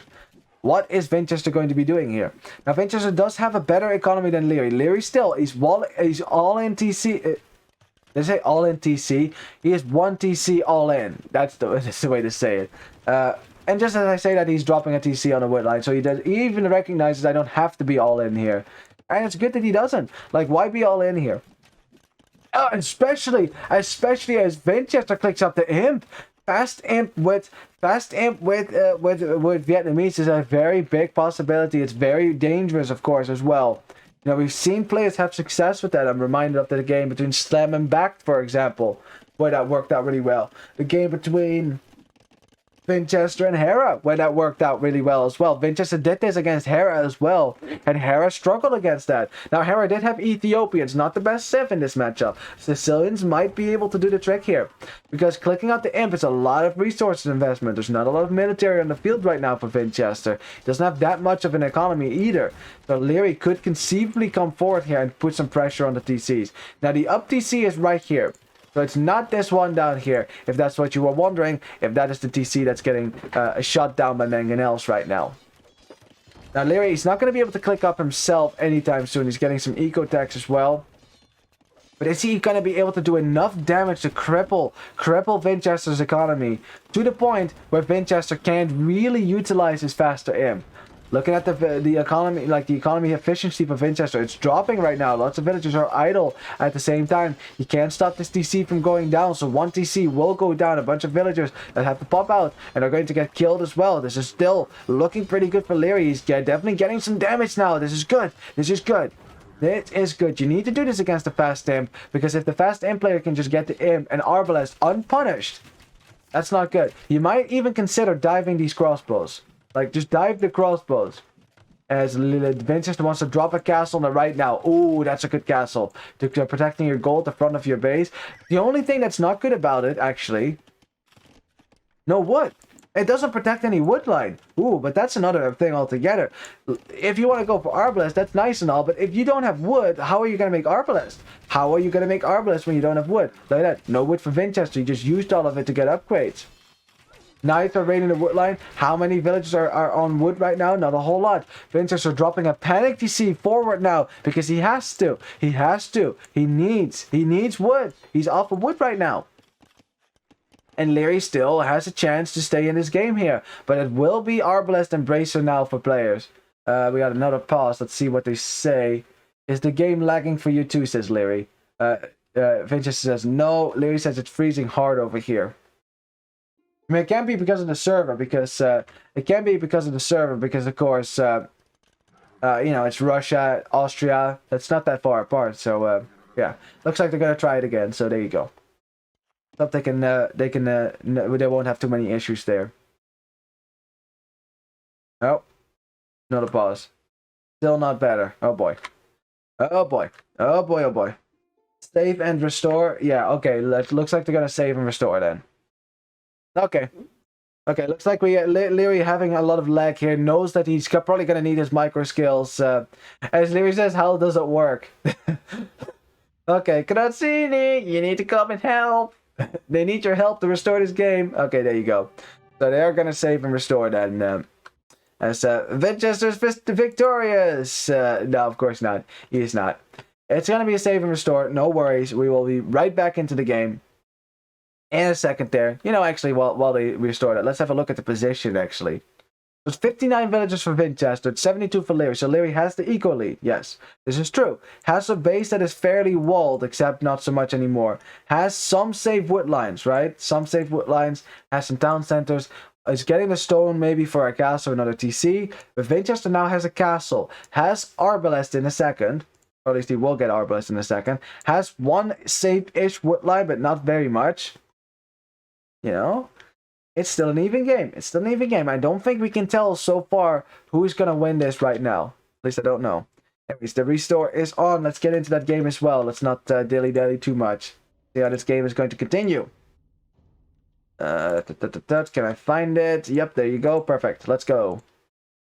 Hope there's not too much spec delay. That'd be nice. Doesn't look like it. Oh, 90 seconds. Really? Well, darn it. That's a bit of downtime then. Now, with Vinchester, right, what he needs to do here, he needs to stabilize his economy. That's one. You know, you need to stabilize your economy, make sure that Liereyy can't raid you to death midnight, because that's very much a possibility. One castle doesn't shield your entire economy, and you still need wood and villagers to work your magic. That's one thing. And he needs to get maybe Snowball a push down the middle, right? Because that's what the fast imp will give you. If you can't do that, though, if Liereyy manages to stop him from profiting from this fast imp, Liereyy will have the better economy, and of course it will also be late game Sicilians, which is awesome, awesome. Harbor Cavalier gonna be difficult for Vinchester to deal with, because you don't get great cavalry yourself. You do get bloodlines though, but I don't think you get the final armor upgrade, or do you? Actually, I think you do. So you do get fully upgraded Cavalier, I guess, but still, right? Not ideal. So, yeah, Vinchester better kill fast now. As fast as he can, because he will be behind an eco. So you bet, I mean, that's the thing, right? If you go up fast imp, you invest 1,800 resources in going up quickly there, you better get some value from them. So this is definitely true. So we'll see. 3 seconds remaining. We're almost back into the game. Let's see how it's going to be going for the players as the game runs. So let's hope that the lag will be better now for Liereyy. Let's hope. Sometimes a restore might help in that regard. And there we go. Let's see, where were we? Liereyy now finding that Vinchester is on this wood line. It's probably going to shift his pressure over to that side. The Vinchester is on wood over here as well. But that wood line is going to dry up quite quickly there. Yeah, wood is going to be an issue for Vinchester. If Liereyy can harass this wood line to perpetuity, that's good for Liereyy. That might be his goal right now. Looks like Lierey's not going to go all in castle then. He's going to try to get at the imp himself as fast as possible. Let's see, he's not making a lot of knights right now. He's just trying to make some skirmishes here and there to delay as much as he can. But for the rest, he's just going to go up the imp and then make some cavalier, I should imagine. He's also getting the stone for a castle. That's important as well. Yeah, I think overcommitting to a boom here would be a mistake, because you can make a whole lot of villages, but Vinchester would just kill all your vills, and then in the end you're still not an imp, and he is. So yeah, you see, Vinchester, he had to sell some stone and wood there. He is struggling, right, to get the resources, even for Arbalest. Now he does have Arbalest, so again, Arbalest are on the field right now, but still, only 17 of them, not a terrifying mass here. Enough time for Liereyy here to go to imp himself. There he goes. About to click up here. Almost there. It needs 1,000 food. And I should imagine maybe a castle somewhere in his base. Maybe on this hill. That could be nice. But then again, you don't want to invite Vinchester to bring forward a trap and start trapping you down. Which I imagine, yep, there comes the trap. And that will start happening soon as well. So Liereyy probably will know that as well. So the castle, if it does go up, best to put it up somewhere safe in your base, where it kind of protects your base, like here. Or right in the front. Okay. Well, I mean, you have to do something against these Arbalests then, so you have to buy yourself some time. And one trebuchet is not that much of a threat just yet. Especially when you're going to be making knights, right? Now, Sicilians build castles really quickly, so that castle, if it could have been denied by any other civ, not when it's Sicilians that are involved, bam, there goes the castle. Must be Doubt's favorite civ. We got some night raids in the back of Vinchester's base. He's reacting to that, though, under the tower. Now you're going to have to deal with that. We got a night raid over here on the stone as well. That's really good. Lots of kills there for Liereyy, getting 10 villager kills there. Really good stuff. Vinchester is pushing forward a trebuchet right now. It's going to start trapping down this castle. Liereyy will probably start repairing that. Keep that up. Mangonel's shot does land, gets a kill. But yeah, Mangonel should not be able to kill Arbalest because they have significantly more range. And still these knights hiding in the corner there. They could strike at any point. Vinchester's base is still very open. He's out of stone on this side now. Gonna go to gold out here. Again, lots of places that you can raid Vinchester's economy. Not so much with Liereyy. Lierey's economy is significantly safer. As Vinchester bringing forward his ARPs right now. Kind of leaving his trebuchets alone. Like, if Liereyy wanted to, he could probably snipe these traps. With these Arbalests not being nearby. Yeah, a skirmisher. Now this is a problem, right, for Liereyy. It's that his skirmishers don't have the final armor upgrade. So even when he gets the imp, these skirms still can't fight this. The best option you have against Arbalest is actually Cavalier, because they actually have 8 pierce armor. Skirms only 7 or 6 actually. Do they have 8 pierce armor or 7? Might be 7 actually. I might have gotten that wrong. No, it's 8. It is 8. It is 8 pierce armor. It's crazy. As the first castle goes down there for Liereyy, but he's building one in the back here, so at least he can get his upgrades. But it's Lierey's still a little bit on the back foot. Vinchester is, you know, because Liereyy wasn't harassing his economy to perpetuity. He has been able to stabilize. Is pushing forward now with some military. It's a skirmisher upgrade. The elite skirmisher upgrade as well coming in for Vinchester. Not that I expect Liereyy to go and make Arbalest here. I don't think that's what he's gonna do. I mean, knight is. What else can save you but Cavalier here, right? What else can save you? We got some night raids on the right as well. We got Rattan archers coming out now. I love it. I love Rattan archers. They're a great anti-archer unit. Very strong. Yeah, we have Arbalest just kind of harassing Lierey's economy, and Liereyy has had to cower in the corner for now. He's dropping a TC on the left here, expanding to the left then, I suppose, as Vinchester is expanding to the right. Still knights are raiding his wood line, raiding over here, killing some rattan archers as well. Very nice. Fourth art of a siege workshop does go down for Liereyy, so he's definitely yielding a bunch of space as well. Hasn't gotten the halberd upgrade just yet. But again, halberd cavalier might be the best call here. There's no pikemen, no halberdier on the field so far, and halberd cavalier will kill these arbalests if you get to a significant number of them. I think you need about 15, might be the trick here against 30. Supported by skirmishers, definitely so. Like skirms, again, they might lack the final armor upgrade, but they still do full damage to the arbalest. So still, right? So still. And then this is kind of a situation that Vinchester was in game 1 too, against the faster imp from Liereyy, but he just kept spamming elite skirm, and it did the trick apparently. Now Vinchester finding the second castle here for Liereyy, and he's like, yep, let's get that down as well. And Liereyy, if he doesn't repair that, he will lose this one as well. This one he's gonna repair. Because there's a reason to keep this up, not for sergeants, but rather for halberd and of course for coinage. Very important upgrades to get at your castle. See Liereyy, he's probably saving up for that upgrade for halberd. I mean, that would be my guess here. Will the castle stay up? The trebuchets actually have a hill as well, so they do hill bonus. See, they're just slightly on the hill there, so they do hill bonus damage as well. Now we have halberd coming in. It's important that the castle stays up though. It's on 1000 HP, still 25 seconds on the upgrade. Liereyy has to keep this castle up. 700. More damage being done now to the castle. I think one more volley and this castle will go down. This castle will go down. 6 seconds. 2 shots coming in. The castle stays up just in time for halberd to complete. Now the castle will go down, but at least now, if you do make cavalier, the castle, at least now they will have halberd on them, which is pretty important. So you have elite imperial skirmisher now coming in for the Vietnamese player.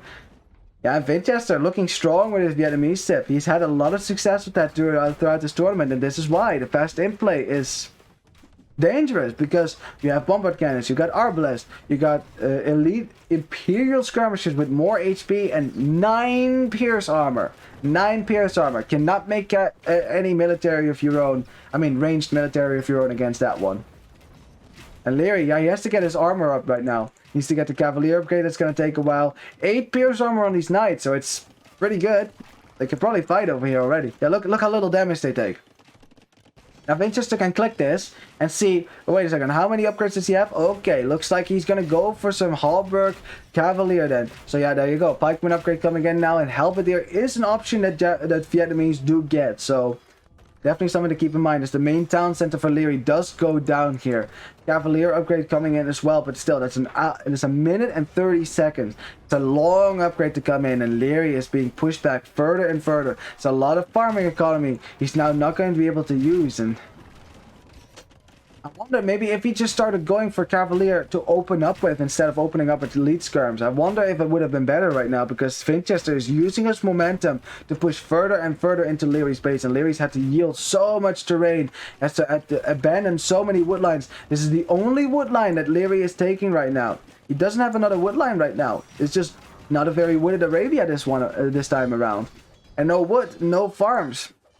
Now, luckily, your farms with Sicilians do have more food on them. You get double the food for each food upgrade, for each farm upgrade. But still. Yeah, as the cavalier numbers aren't very high just yet. The upgrade coming in 6 seconds here. Liereyy probably is going to take the fight in a second here. So he can't yield more space. This woodline has to be retained, and he also has to keep hold of this gold. This is such an important part of his base. As yeah. Look at that, Vinchester also bringing in some rattan archers to kill some villages on the woodlines. And look how fast villagers go down. 4 shots. And yeah, Lierey's not responding to this. Taking a fight now against the arbalest though. Trying to get a kill here. He has to clear this ball. He has to clear this somehow before the halberdier come in. Halberdier coming in right now. Is it enough though? I think so. The arbalests have disappeared. The rattan archers still getting a lot of kills over here. Look at them. 9 kills on those already. The cavalier clearing the arbalest, and Liereyy can breathe a sigh of relief for now. You're still gonna have to deal with the halberdier play here. One more important thing, he needs to push out toward wood again, because Liereyy is critically low on wood. Look at that. That's not a lot of trees. That is not a lot of trees. And Nico says it's GG. It's still not looking very good for Liereyy. I agree. It's not looking good for Liereyy. Vinchester did a lot of damage, and even though Liereyy beat up that one attack now with the Arbalest, look how many Halberd are being sent for it. Vinchester's at 105 villagers. He's got all the eco in the world. Liereyy does not have a lot of expansion. He has had to abandon a lot of his base here, and now you're fighting with Cavalier, still against Halberdier. Still not ideal. And Halberdier, I mean, look how little damage they do, though. Look how little damage that is. So little damage to these freaking Cavalier. But they will go down, and Liereyy says, nope, I can't do this. And it's GG. And Vinchester is at a match point. It is 3-1. If Liereyy wants to win this set, he has to reverse sweep now. Right? Yeah. He has to win every single game going forward from here. Every single game. Vinchester is just looking so strong, man. He's just looking so freaking strong. His entire tournament, this freaking Russian man. Jeez. And what does Liereyy do? I mean, Liereyy is such a beast of a player as well, but it just feels like he can't do any damage to Vinchester. Even if he can do damage, Vinchester just won't freaking die. Even the win for Liereyy, right, was a hard-fought victory against Vinchester. I mean, this is Vinchester set to lose right now. It's Vinchester set to lose. Like, Liereyy, again, he can reverse sweep. He has proved that he can do it. But that was a best of 5. This is a best of 7. You have to win 3 games in a row now. Winning 1 game already was a challenge for Liereyy as is. As, of course, the statistics are not going to be that handy to us because we only have... from minute 36, so yeah, you can see the KD in that time span, much better for Vinchester. He was the one pushing buildings with the faster amp coming forward. I wonder maybe instead of going elite skirm there, instead of making more elite skirms, just go make knights, right? Make knights, keep him back. Go to imp, immediately get the cavalier upgrade, all your cavalry upgrades, right? And then just attack him with a ball of cavaliers then, instead of giving Vinchester the time to get Halberdier out, right? Because now you had Elite Skirmisher, which weren't really doing the trick, right? Vinchester was still pushing Liereyy all the way into his own base, and I wonder, instead, just, you just repair the castle, just try to hold on as long as you can with some skirms and some castle, but just go for Cavalier first. Maybe that would have been a bit better. But it was going to be very tricky anyways. The economy for Vinchester just looking better, and of course his military count significantly better as well. Liereyy with the plays right there. That was the fight with the knights, I guess. Again, the build difference was kind of was not that different. I guess not that much different after all. But Vinchester, of course, no idle time. Liereyy had to abandon a lot of his base. So yeah, GG. Oh boy. Is the Austrian player going to stay in King of the Desert? That is a very legit question that we should ask now. And when I came into this set, right? Yes, I do consider Liereyy if you just on paper, Liereyy is the favorite to win this set, right? On paper.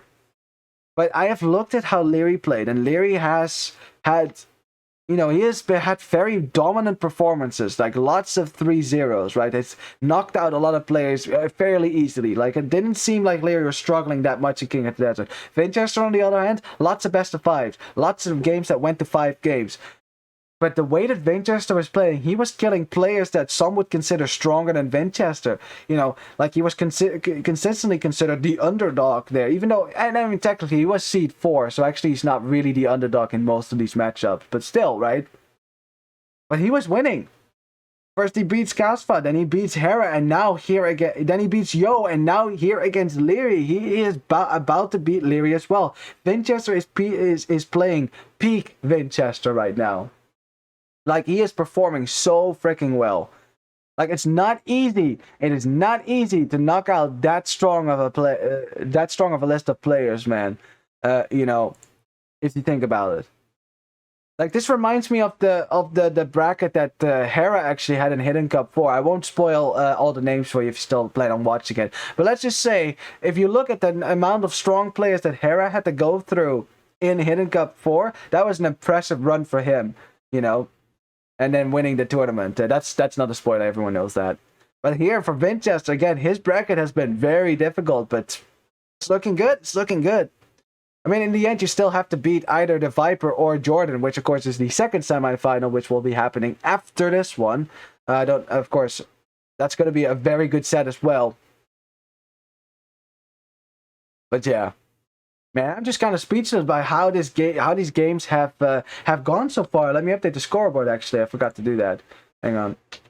There you go. Now, Vinchester is looking so strong, and I just wonder what is Liereyy going to do. Let's see. Do we have a game? We do not. So while we wait, we will have a look at the draft.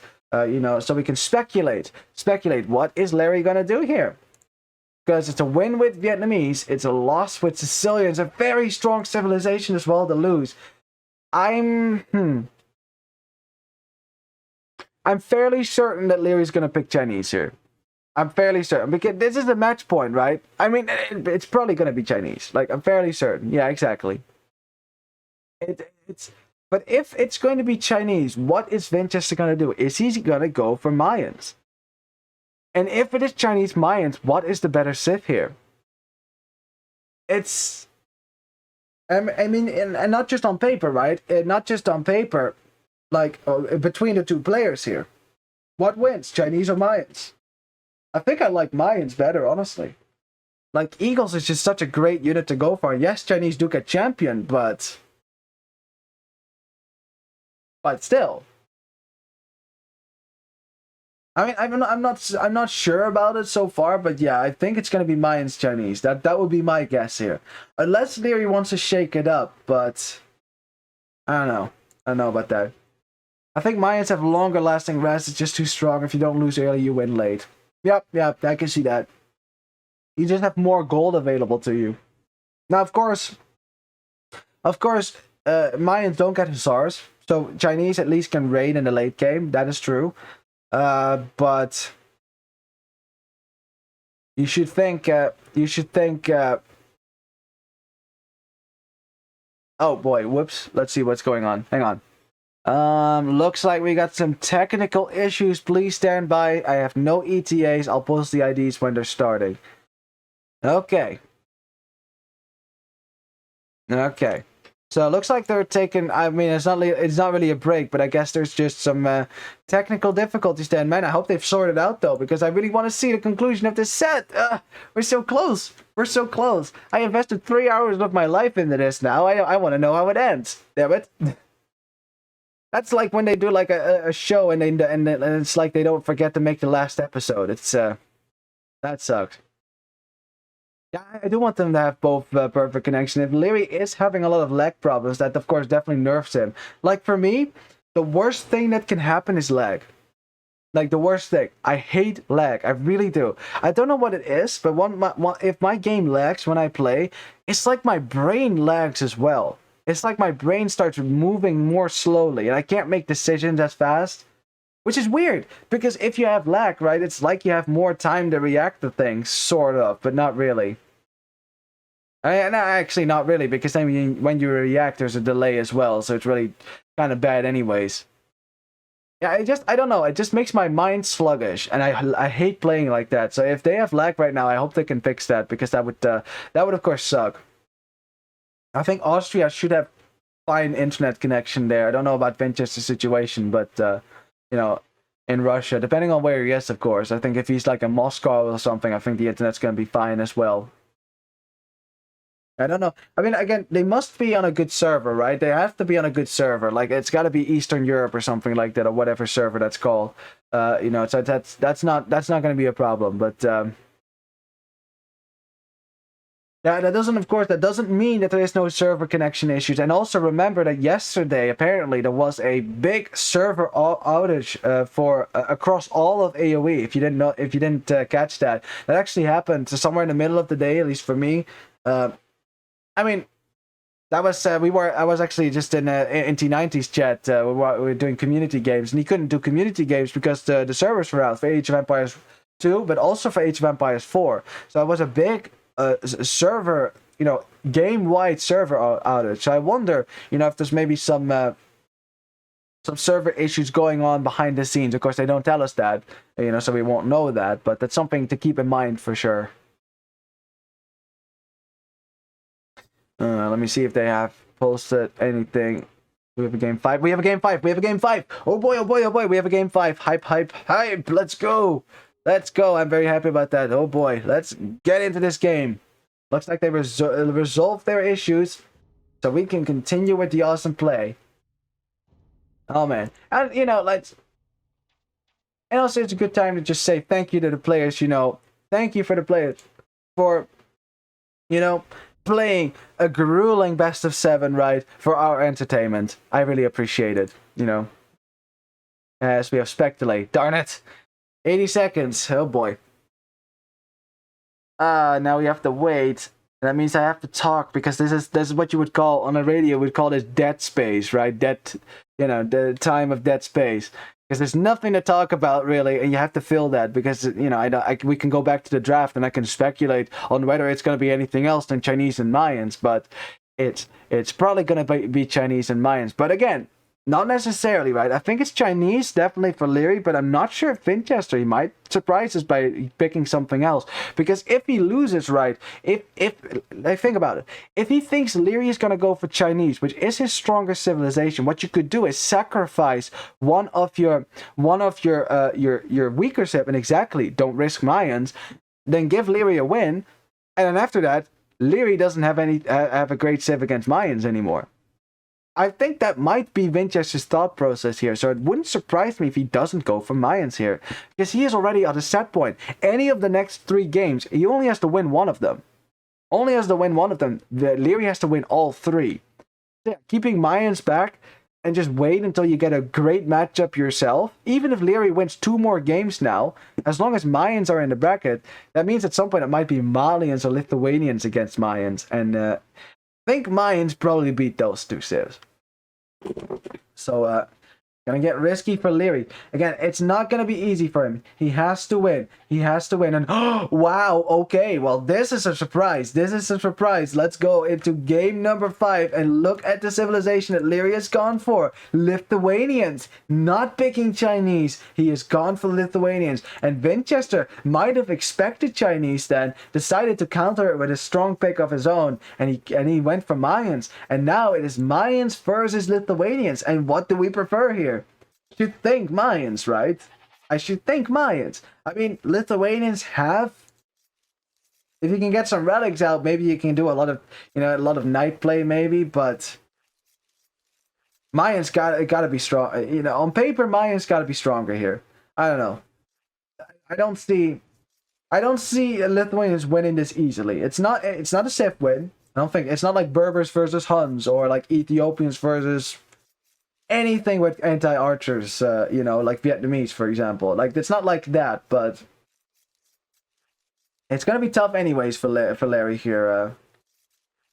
And this is the thing, exactly. Lithuanians, because they start with 150 extra food, you do get the possibility to go for a lot of cool strats. Although, you know how this entire set has gone, it wouldn't surprise me if it's just gonna be fricking pre-mill drush again for both players. Every time with this freaking drush, man. I don't know what it is about these two, but they love their drushes. You know, I never go drush in my own games, honestly. And these two have been doing it 4 games in a row. So, yeah, bold strats, maybe, but, yeah. I like when the map gen gives you a nice open killing field between the players. Cool map gen. Yeah, it is a nice little killing field in between. Yeah, you know. I mean, I guess that is nice about the new Arabia variations, right? Like, not a lot of wood lines in the middle, so there's more space to kill, And also, this might be the first decent wood line generation for of this set. Honestly, I mean, the first game did have 4 wood lines, but they're quite far apart. This is nice. We got 4 wood lines then for Vinchester. We got 2 forward. It's very wallable as well. If you wall over here, you wall in the front, wall the sides. You got 1 safe wood line as well. I like that. Back gold, forward berries though, but again, back gold is good. Got some stone. We got forward and secondary gold. So again, expansion is going to be tricky. Maybe a TC right there could be nice. And then again with Liereyy, yeah, he is a very wallable base indeed. Yeah, like, technically, right? Technically, this counts as 4 wood lines. These two. This is 1 big wood line, but it's basically 2 separate wood lines melded together, right? But because of this wood line generating right here, you can wall that, and then you can wall to the front as well. That's very wallable. And yep, no surprises there. No surprises there. It's a pre-milled rush for Liereyy. What's Vinchester doing? A pre-milled rush as well. Yeah, it's not even a surprise anymore at this point. It's not even a surprise anymore. These players do know there's other openings, right? You know, that's like the players that only go, you know, the King's Game opening on chess. You know, just like with the villain, you know, open with the pawn in front of the king, and then just to get your what is it? Your rook out or your bishop? No, it's bishop. That's what it's called. Get your bishop out and your horse, your knight. Or is that a rook? Damn it! I don't know my chess. I don't know my chess terms. It's easier in Dutch. Because we just in Dutch you just call it we call the bishop, we call it a walker, loper, and then the knight we call it a horse, paard, and then the tower we also call toren. So that's it. That's easy enough. That one is the same, but the rest is kind of difficult. As nice. It's going to be a 3 militia rush then for Liereyy. He did that before as well. Only 2 militia for Vinchester. Liereyy is tracking us, so he knows exactly where this rush is going on right now. Neither player really walling so far, but again, both players have shown that if they need to wall, they will. So we have a little engagement there. Now, of course, the Eagle Scout is stronger than the normal Scout here. Remember that. The Scout, but of course, these militia do not get any bonus damage versus the Eagle Warrior. So who's going to get the better matchup here? More HP down for Liereyy, it seems. Slightly so, though. Rook is a strange term for a castle unit. I thought it was just a bird. It isn't. I think it is a bird, isn't it? As the eagle killing the scout there. That was very likely there. As Liereyy, did he cancel? Did he cancel that third militia then? I don't think he got that third one. I don't think so. That's smart because now he can click up faster. Yeah, there you go. Lierey's the first to click up here after he gets Loom, and Vinchester is probably gonna follow suit sooner rather than later. Already high idle TC time. Well, it's only 14 seconds. That's doable. And then you gotta subtract the 8 seconds from Vinchester, and it's only 6 seconds. So that really doesn't really matter. Sip of water there for me. Clear the throat. Still got one set after this, after all. Now we got militias chasing around, and I should imagine that Liereyy probably, if he can, he's probably gonna try to scout maybe a little bit. Yeah, he's trying to scout Vinchester's base. Vinchester is walling a lot as well. He's gonna go to gold, and archers are about to come out again from both players because rushing into scouts is kind of a weird strategy, isn't it? Because again, scouts, the whole point of scouts is being as fast as you can with the scout rush, right? That's the whole point of scouts. And if you make a rush, it just delays your scout rush.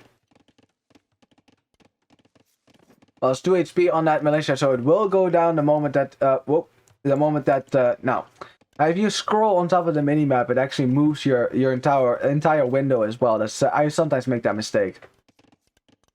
Forget where my cursor is.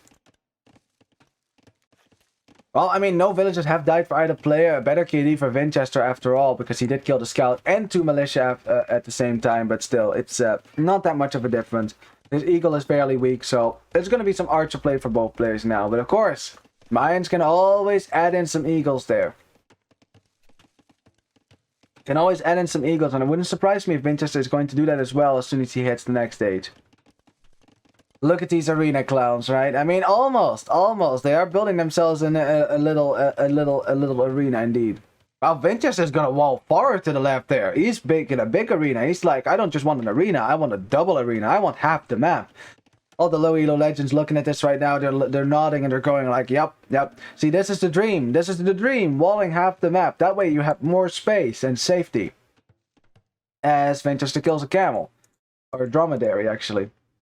That is not a wild camel. That's a dromedary. See, only one hump. That's not a camel. Come on, game. Come on. It's not a camel. It's a dromedary. That's how you can tell them apart. In Dutch, it's really easy actually, because a camel is spelled with double E, right? And dromedary only has one E. So you know the animal with one E only has one hump, and the animal with 2 humps has 2 E's in its name. Of course, in English, you don't get that luxury, but just take it from me. Dromedary has 1 hump, and camels have 2. So yeah, that's someone should report that. They should change that. Because they did the backstring camel one, they did that one correctly. That one has 2 humps. So that's that one's true, but dromedary's not. Colloquially, dromedary is called Arabian camel. Oh, is that so? Is that so? Hmm. Well, okay, fair enough. Fair enough. Fair enough then. I mean, Vinchester, because Liereyy didn't... I mean, Liereyy wasn't going to attack as well, you know, was busy walling his own base. Vinchester got the giant walls up. Now, the important thing with these walls is you have to house wall behind this. Because if Liereyy finds these walls, he'll just punch right through them. And look how far a villager would have to walk to wall behind this. Yeah, exactly. Wall behind it. That's good. That's good. Because these walls aren't safe unless you wall behind them as well. Yeah, double palisade walls and things like that. Also, they are of the Camelidae family. Well, you're getting all technical on me. You're getting all technical on me. That's not fair. You're using Google to question the caster's quote-unquote knowledge. Well, I mean, I guess they're a type of camel, Don. Fair enough. I just wanted to share that that dromedary has 1 E and camel has 2 in Dutch. How you can tell them apart. That must be uncomfortable though to sit on a hump. Like, what do you think is more comfortable here? To sit on this hump or sit in between 2 humps? I should think sitting in between is more comfortable than sitting on the hump, right? Right? I mean, I've never ridden a camel or a dromedary, so I wouldn't know. My parents have actually when they went to Tunisia. There's one time. That was in the 80s though. Yeah, I mean, you sit on top, but maybe kind of behind it a little bit. But you basically sit on top of the hump. I think between, exactly. I think in between is better because you know the more high up you are, the more it's gonna shake. The more shaky the ride is going to be. Sitting on the oh well, well that is a whole different kind of sitting on a hump, huh? As Lierey's trying to break in through the palisade walls, but yeah, both players not really making a lot of military. Both players want to go up the castellades, and for the first time we have castellades times clicking up the castellades under 16 minutes. That's pretty good for both players there. Yeah, clicking up around the same time as well. Question is, what is Liereyy going to do in castellades? Is he going to continue with the range, or is he going to make knights? And if Vinchester sees knights, is he going to add pikemen? Vinchester's making an eagle. Eagle because he sees skirmishers, of course. He wants to do something about that for now. Still walling up behind here. Very nice. Double walled everything. This is good. This is good. Now, the thing is, because of the way that Vinchester's walled, he has this safe woodline. He also has this woodline in the back, which is really safe as well. You know, Liereyy, though, the way he has walled, he does not have any technically safe woodlines, right? They can all be ranged by military. But of course, that's a matter of dropping a TC on the front. Like putting a TC right there on stone on the front of this woodline will keep this a lot safer as well. So that'd be a good location, especially if your opponent goes for archers, right? Because archers can't push TCs unless you are Saracens. Stable going up, so it will be some knights at least for Liereyy. But I'm only seeing 1 stable so far. It depends on how many upgrades he's gonna get. Maybe he wants to go for some eco boom first. Llamas and camels are closely related. You learn something every day. Ah, that's weird. Closely related. I mean, they are literally a continent apart. But I guess, I guess at some point, camels must have migrated across the Siberian Strait as well at some point. Then maybe. The bridge of Siberia. I don't know, man. I don't know. I'm not too familiar with the precise. What is that? Paleobiology then, if we're talking about old creatures, that is. They have a very close common ancestor. Okay, there you go. So that ancestor probably had moved into Asia, and that's where the camels, came out. And then it also moved across. It must have moved across the bridge of Siberia, or if it's really old, it might have been already there. Might have been already there, but I think a lot of animals that also crossed that land bridge as well. I mean, so did humans, right? I think when it comes to mammals, for sure. But then again, I mean, it's, you know, if it's a really old common ancestor, it could have been from the time that South America was linked to Africa, right? You know, I'm not sure if there's any animal that living in South America that's still from there. As Vinchester breaking in with crossbows now. Oh boy, Liereyy a little bit on the back foot there, losing a villager as well. The first few eco kills of the game for Vinchester now, sniping a Wallville and a Ville on the farm, another Ville on the farm, another Ville on the farm there, right there. 4 villagers going down in quick succession here for Liereyy, as he's bringing out the knights right now.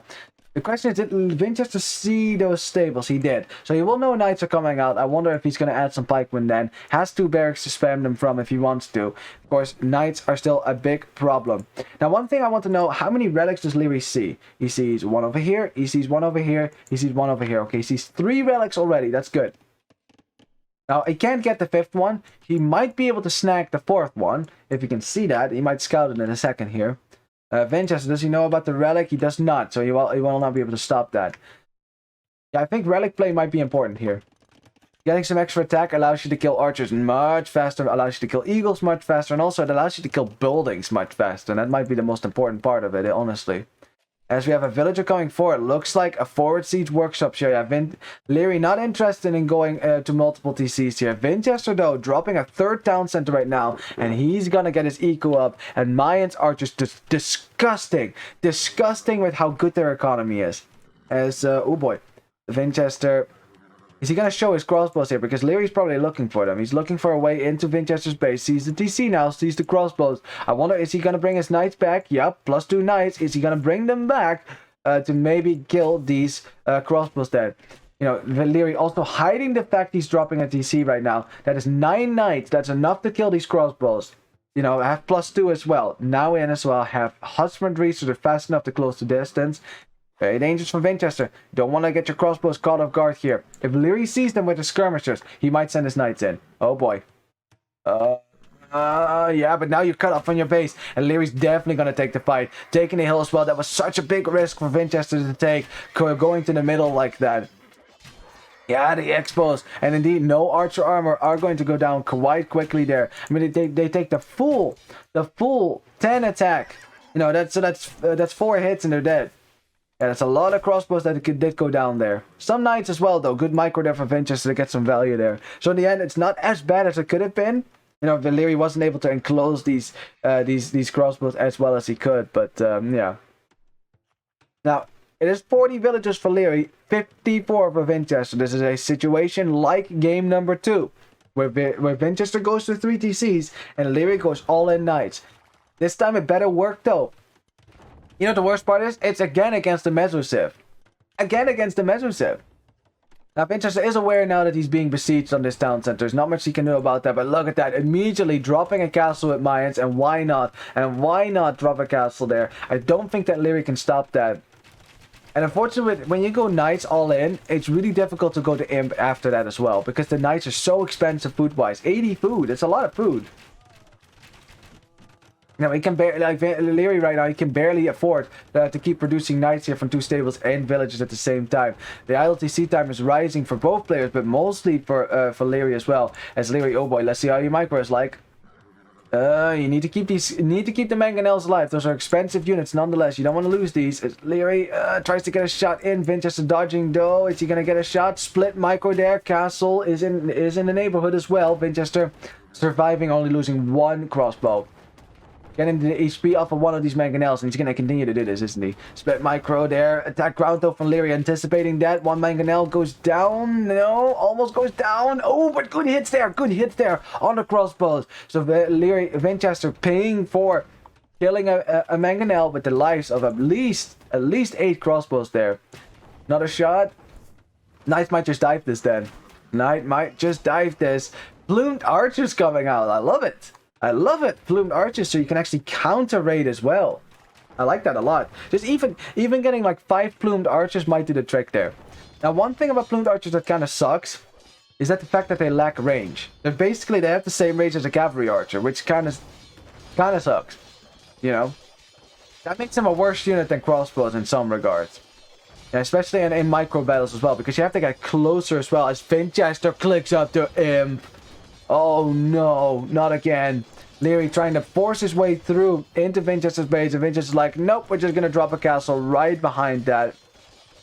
Archer armor would definitely have helped him keep some of his archers alive. You know, it's definitely more important against knights than it is against other archers. But honestly, you know, I mean, it's only a little bit that it helps you, right? Only a little bit. Castle going up to Vinchester. Yeah, what does Liereyy do? What does he do? Like, if you are all in, this is the worst that could happen to you. The worst that could happen. And Liereyy now is going to see the castle and he's going to be like, oh. He's probably cussing at the screen right now. Cussing at the screen right now. It's going to be Imp as well for Vinchester because he managed to get past Imp. It will be Arbalest. It will have a better economy. What does Liereyy do? What does he do? How do you kill this? You have to go all the way around now if you want to do this. But of course, it will be Imperial Age Army now for Vinchester. Fast Imp once more. And I don't think Lierey's going to be able to macro his way up this time around because he's only on 1 TC with 50 villagers. Vinchester taking the score lead as well. You can just feel it, right? You can just feel it. You bombard that market as Liereyy. Yeah, I guess so, right? But stop these capitalist shenanigans. It's unfortunately a bit too late. This capitalist shenanigans have happened already. So yeah, Liereyy is now dropping a down center to keep himself safe. But if this is just going to be a repeat of last game, then I mean, this is what Mayans want to be. This is where they want to be. As you have more plumed archers coming out, which can actually chase down knights to a certain degree, right? They can actually, let's see, what's the speed? Is 120, 110 for knights. 149. So knights are faster, but yeah, again, plumed archers can keep up with that. As we have 4 mangonels and Vinchester. Oh, you beast. Yeah, that wasn't very good. I don't think 5 mangonels is something you should ever be able to micro against. Liereyy coming in from the other side with knights. He wants to kill these early plumed archers. If he can keep these numbers low, he can maybe save himself. He can maybe save himself if he can keep the numbers low. Yeah, so Vinchester's probably going to keep, you know, he's just slowly going to build more numbers. The fact that plumed archer, I think the plumed archer upgrade only costs wood, doesn't it? Or is that Kipjack? I think it's wood and only wood and food, right? The 0 relics as Lithuanians. Yeah, in Lierey's defense, relics aren't really gonna save him here. Like not against archers, not against speedy archers. Anyways, like the problem really is armor. That's what he needs right now. Because the attack is already pretty high. If he was up against eagles, now that's a different question altogether. If he was up against pikemen, certainly as well. But yeah, against archers, I understand that maybe relics I don't have the highest priority. Liereyy again dropping another town center, but it's 60 villagers for him, 80 for Vinchester. And Vinchester is going to have the stronger military. It's going to be elite plumed archer at some point as well, I should imagine, as soon as the resources start climbing for him. While he pushes his force away with Bracer. 7 range as well allows you to micro against these mangonels a little bit. Although it will be easier with crossbows. Still, 4 mangonels though. You do not want to take a shot to the face. And look how fast the knights die. Vinchester, he's playing with fire. Playing with fire here. And he's also playing against Liereyy right now. Yeah. Knight raiding though. This is good. This is good. This is what Liereyy should be doing. Use your mobility. Send the knights in around the sides. Kill as many vills as you can. You have to do something. You cannot just sit back. You have to raid around. Because otherwise, you know, Vinchester just snowballs a push down the middle and then you die, right? There's no way to do this. As knights continue dying on the front as well. Liereyy trying to get some shots in with the mangonels, but yeah, Vinchester is on top of this. Still microing again. 4 mangonels. Now it's 3. 1 goes down. Ooh, shot on the plumed archer. That one did hit. Another split micro. 2 mangonels going down. Vinchester's doing such a great job going around. And Liereyy says, GG, well played. And Vinchester goes to the freaking finals of King of the Desert 4. What a beast! What a beast! He's been eating good players for breakfast this tournament. First it was Kaspa, then it was Hera, then it was Mr. Yo, and now Liereyy biting the dust as well. And what a sad day as well for AM, because that was the last Aftermath player in the tournament, unfortunately. Liereyy was their hope. And Liereyy, the seed number 1, leaving the tournament against Vinchester, who is playing out of his mind. Going to the final 2-man, Vinchester is looking strong.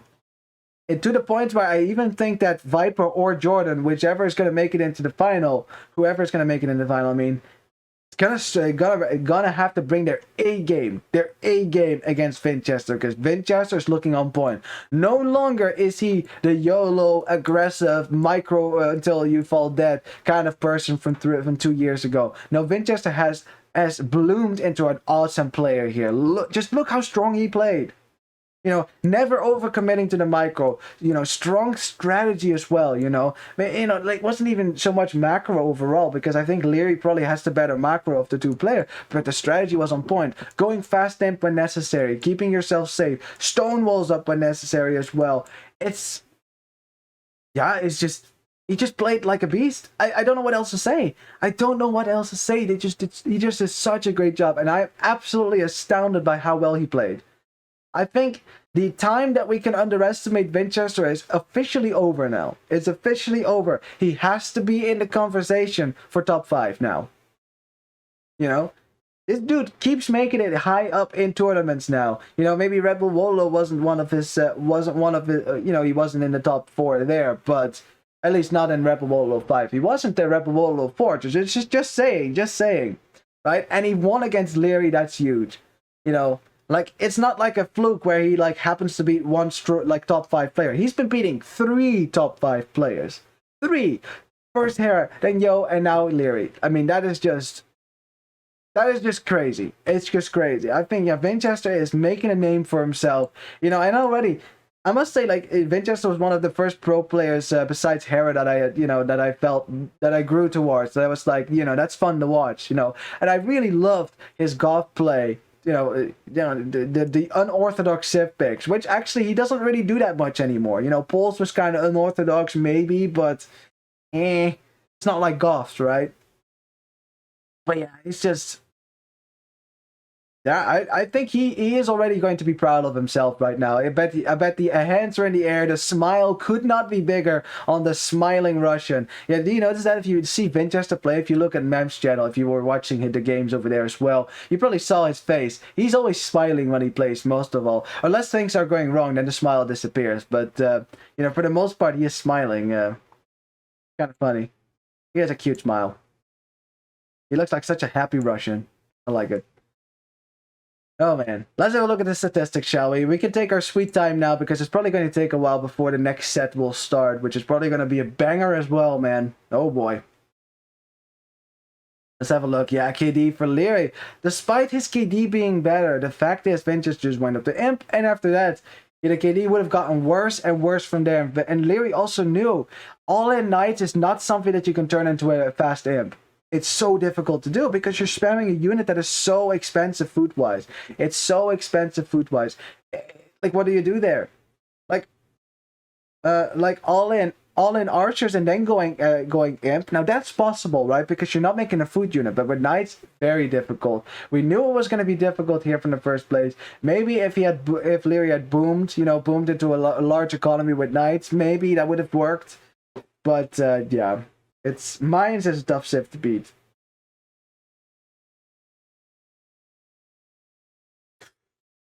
Hang on, let me respond to something here real quickly. There you go. Look at the economy as well. Yeah, economy is just slightly better for Vinchester, despite not having that many more villagers for the large part. But yeah, at the end, of course, the vill count was starting to run apart a little bit. As you can see. I mean, it's only 16 villagers, but still. But still, would have been even worse if Liereyy hadn't killed. So, yeah, I don't know what to say. I don't know what to say. It's been an amazing set. Vinchester has proven his worth as a player over and over again, and it wouldn't surprise me if next time he's at least C2 for the next time this tournament happens. King of the Desert 6, yeah, I could totally see that happening. Yeah. Fantastic, fantastic. Look at the APM rising and spiking as both players were battling it out, but in the end, Vinchester, you know, getting the win here, carrying his win. And also in 5 games, you know, I just want to say, right, 5 games. He's done this against Hera and Yo, and now Liereyy as well. He does it in less games than he needs to. Like against Hera it was in 4 games, against Yo was in 5 games as well, and now against Liereyy, again, 5 games. Vinchester is on point here. He's not just killing players, he's killing them fast too. Like, it's incredible. Incredible. In sets that I expect to have 7 games, and it just doesn't happen. Down you, Vinchester, you're denying us content. No, I'm just joking. I'm just joking, obviously. Congratulations to Vinchester for winning this set. GG's all around. Of course, good luck next time for Liereyy. You know, Lierey's still a really strong player, you know, definitely. He made it into the final four. You know, he consistently does that as well, you know, the dude, you know, the youngster of AoE, you know. So yeah, he definitely has nothing to be ashamed of. Fourth place is or third place, right? Because they still have to play a third place final tomorrow. It's still really good as well. So no worries there. But yeah, G.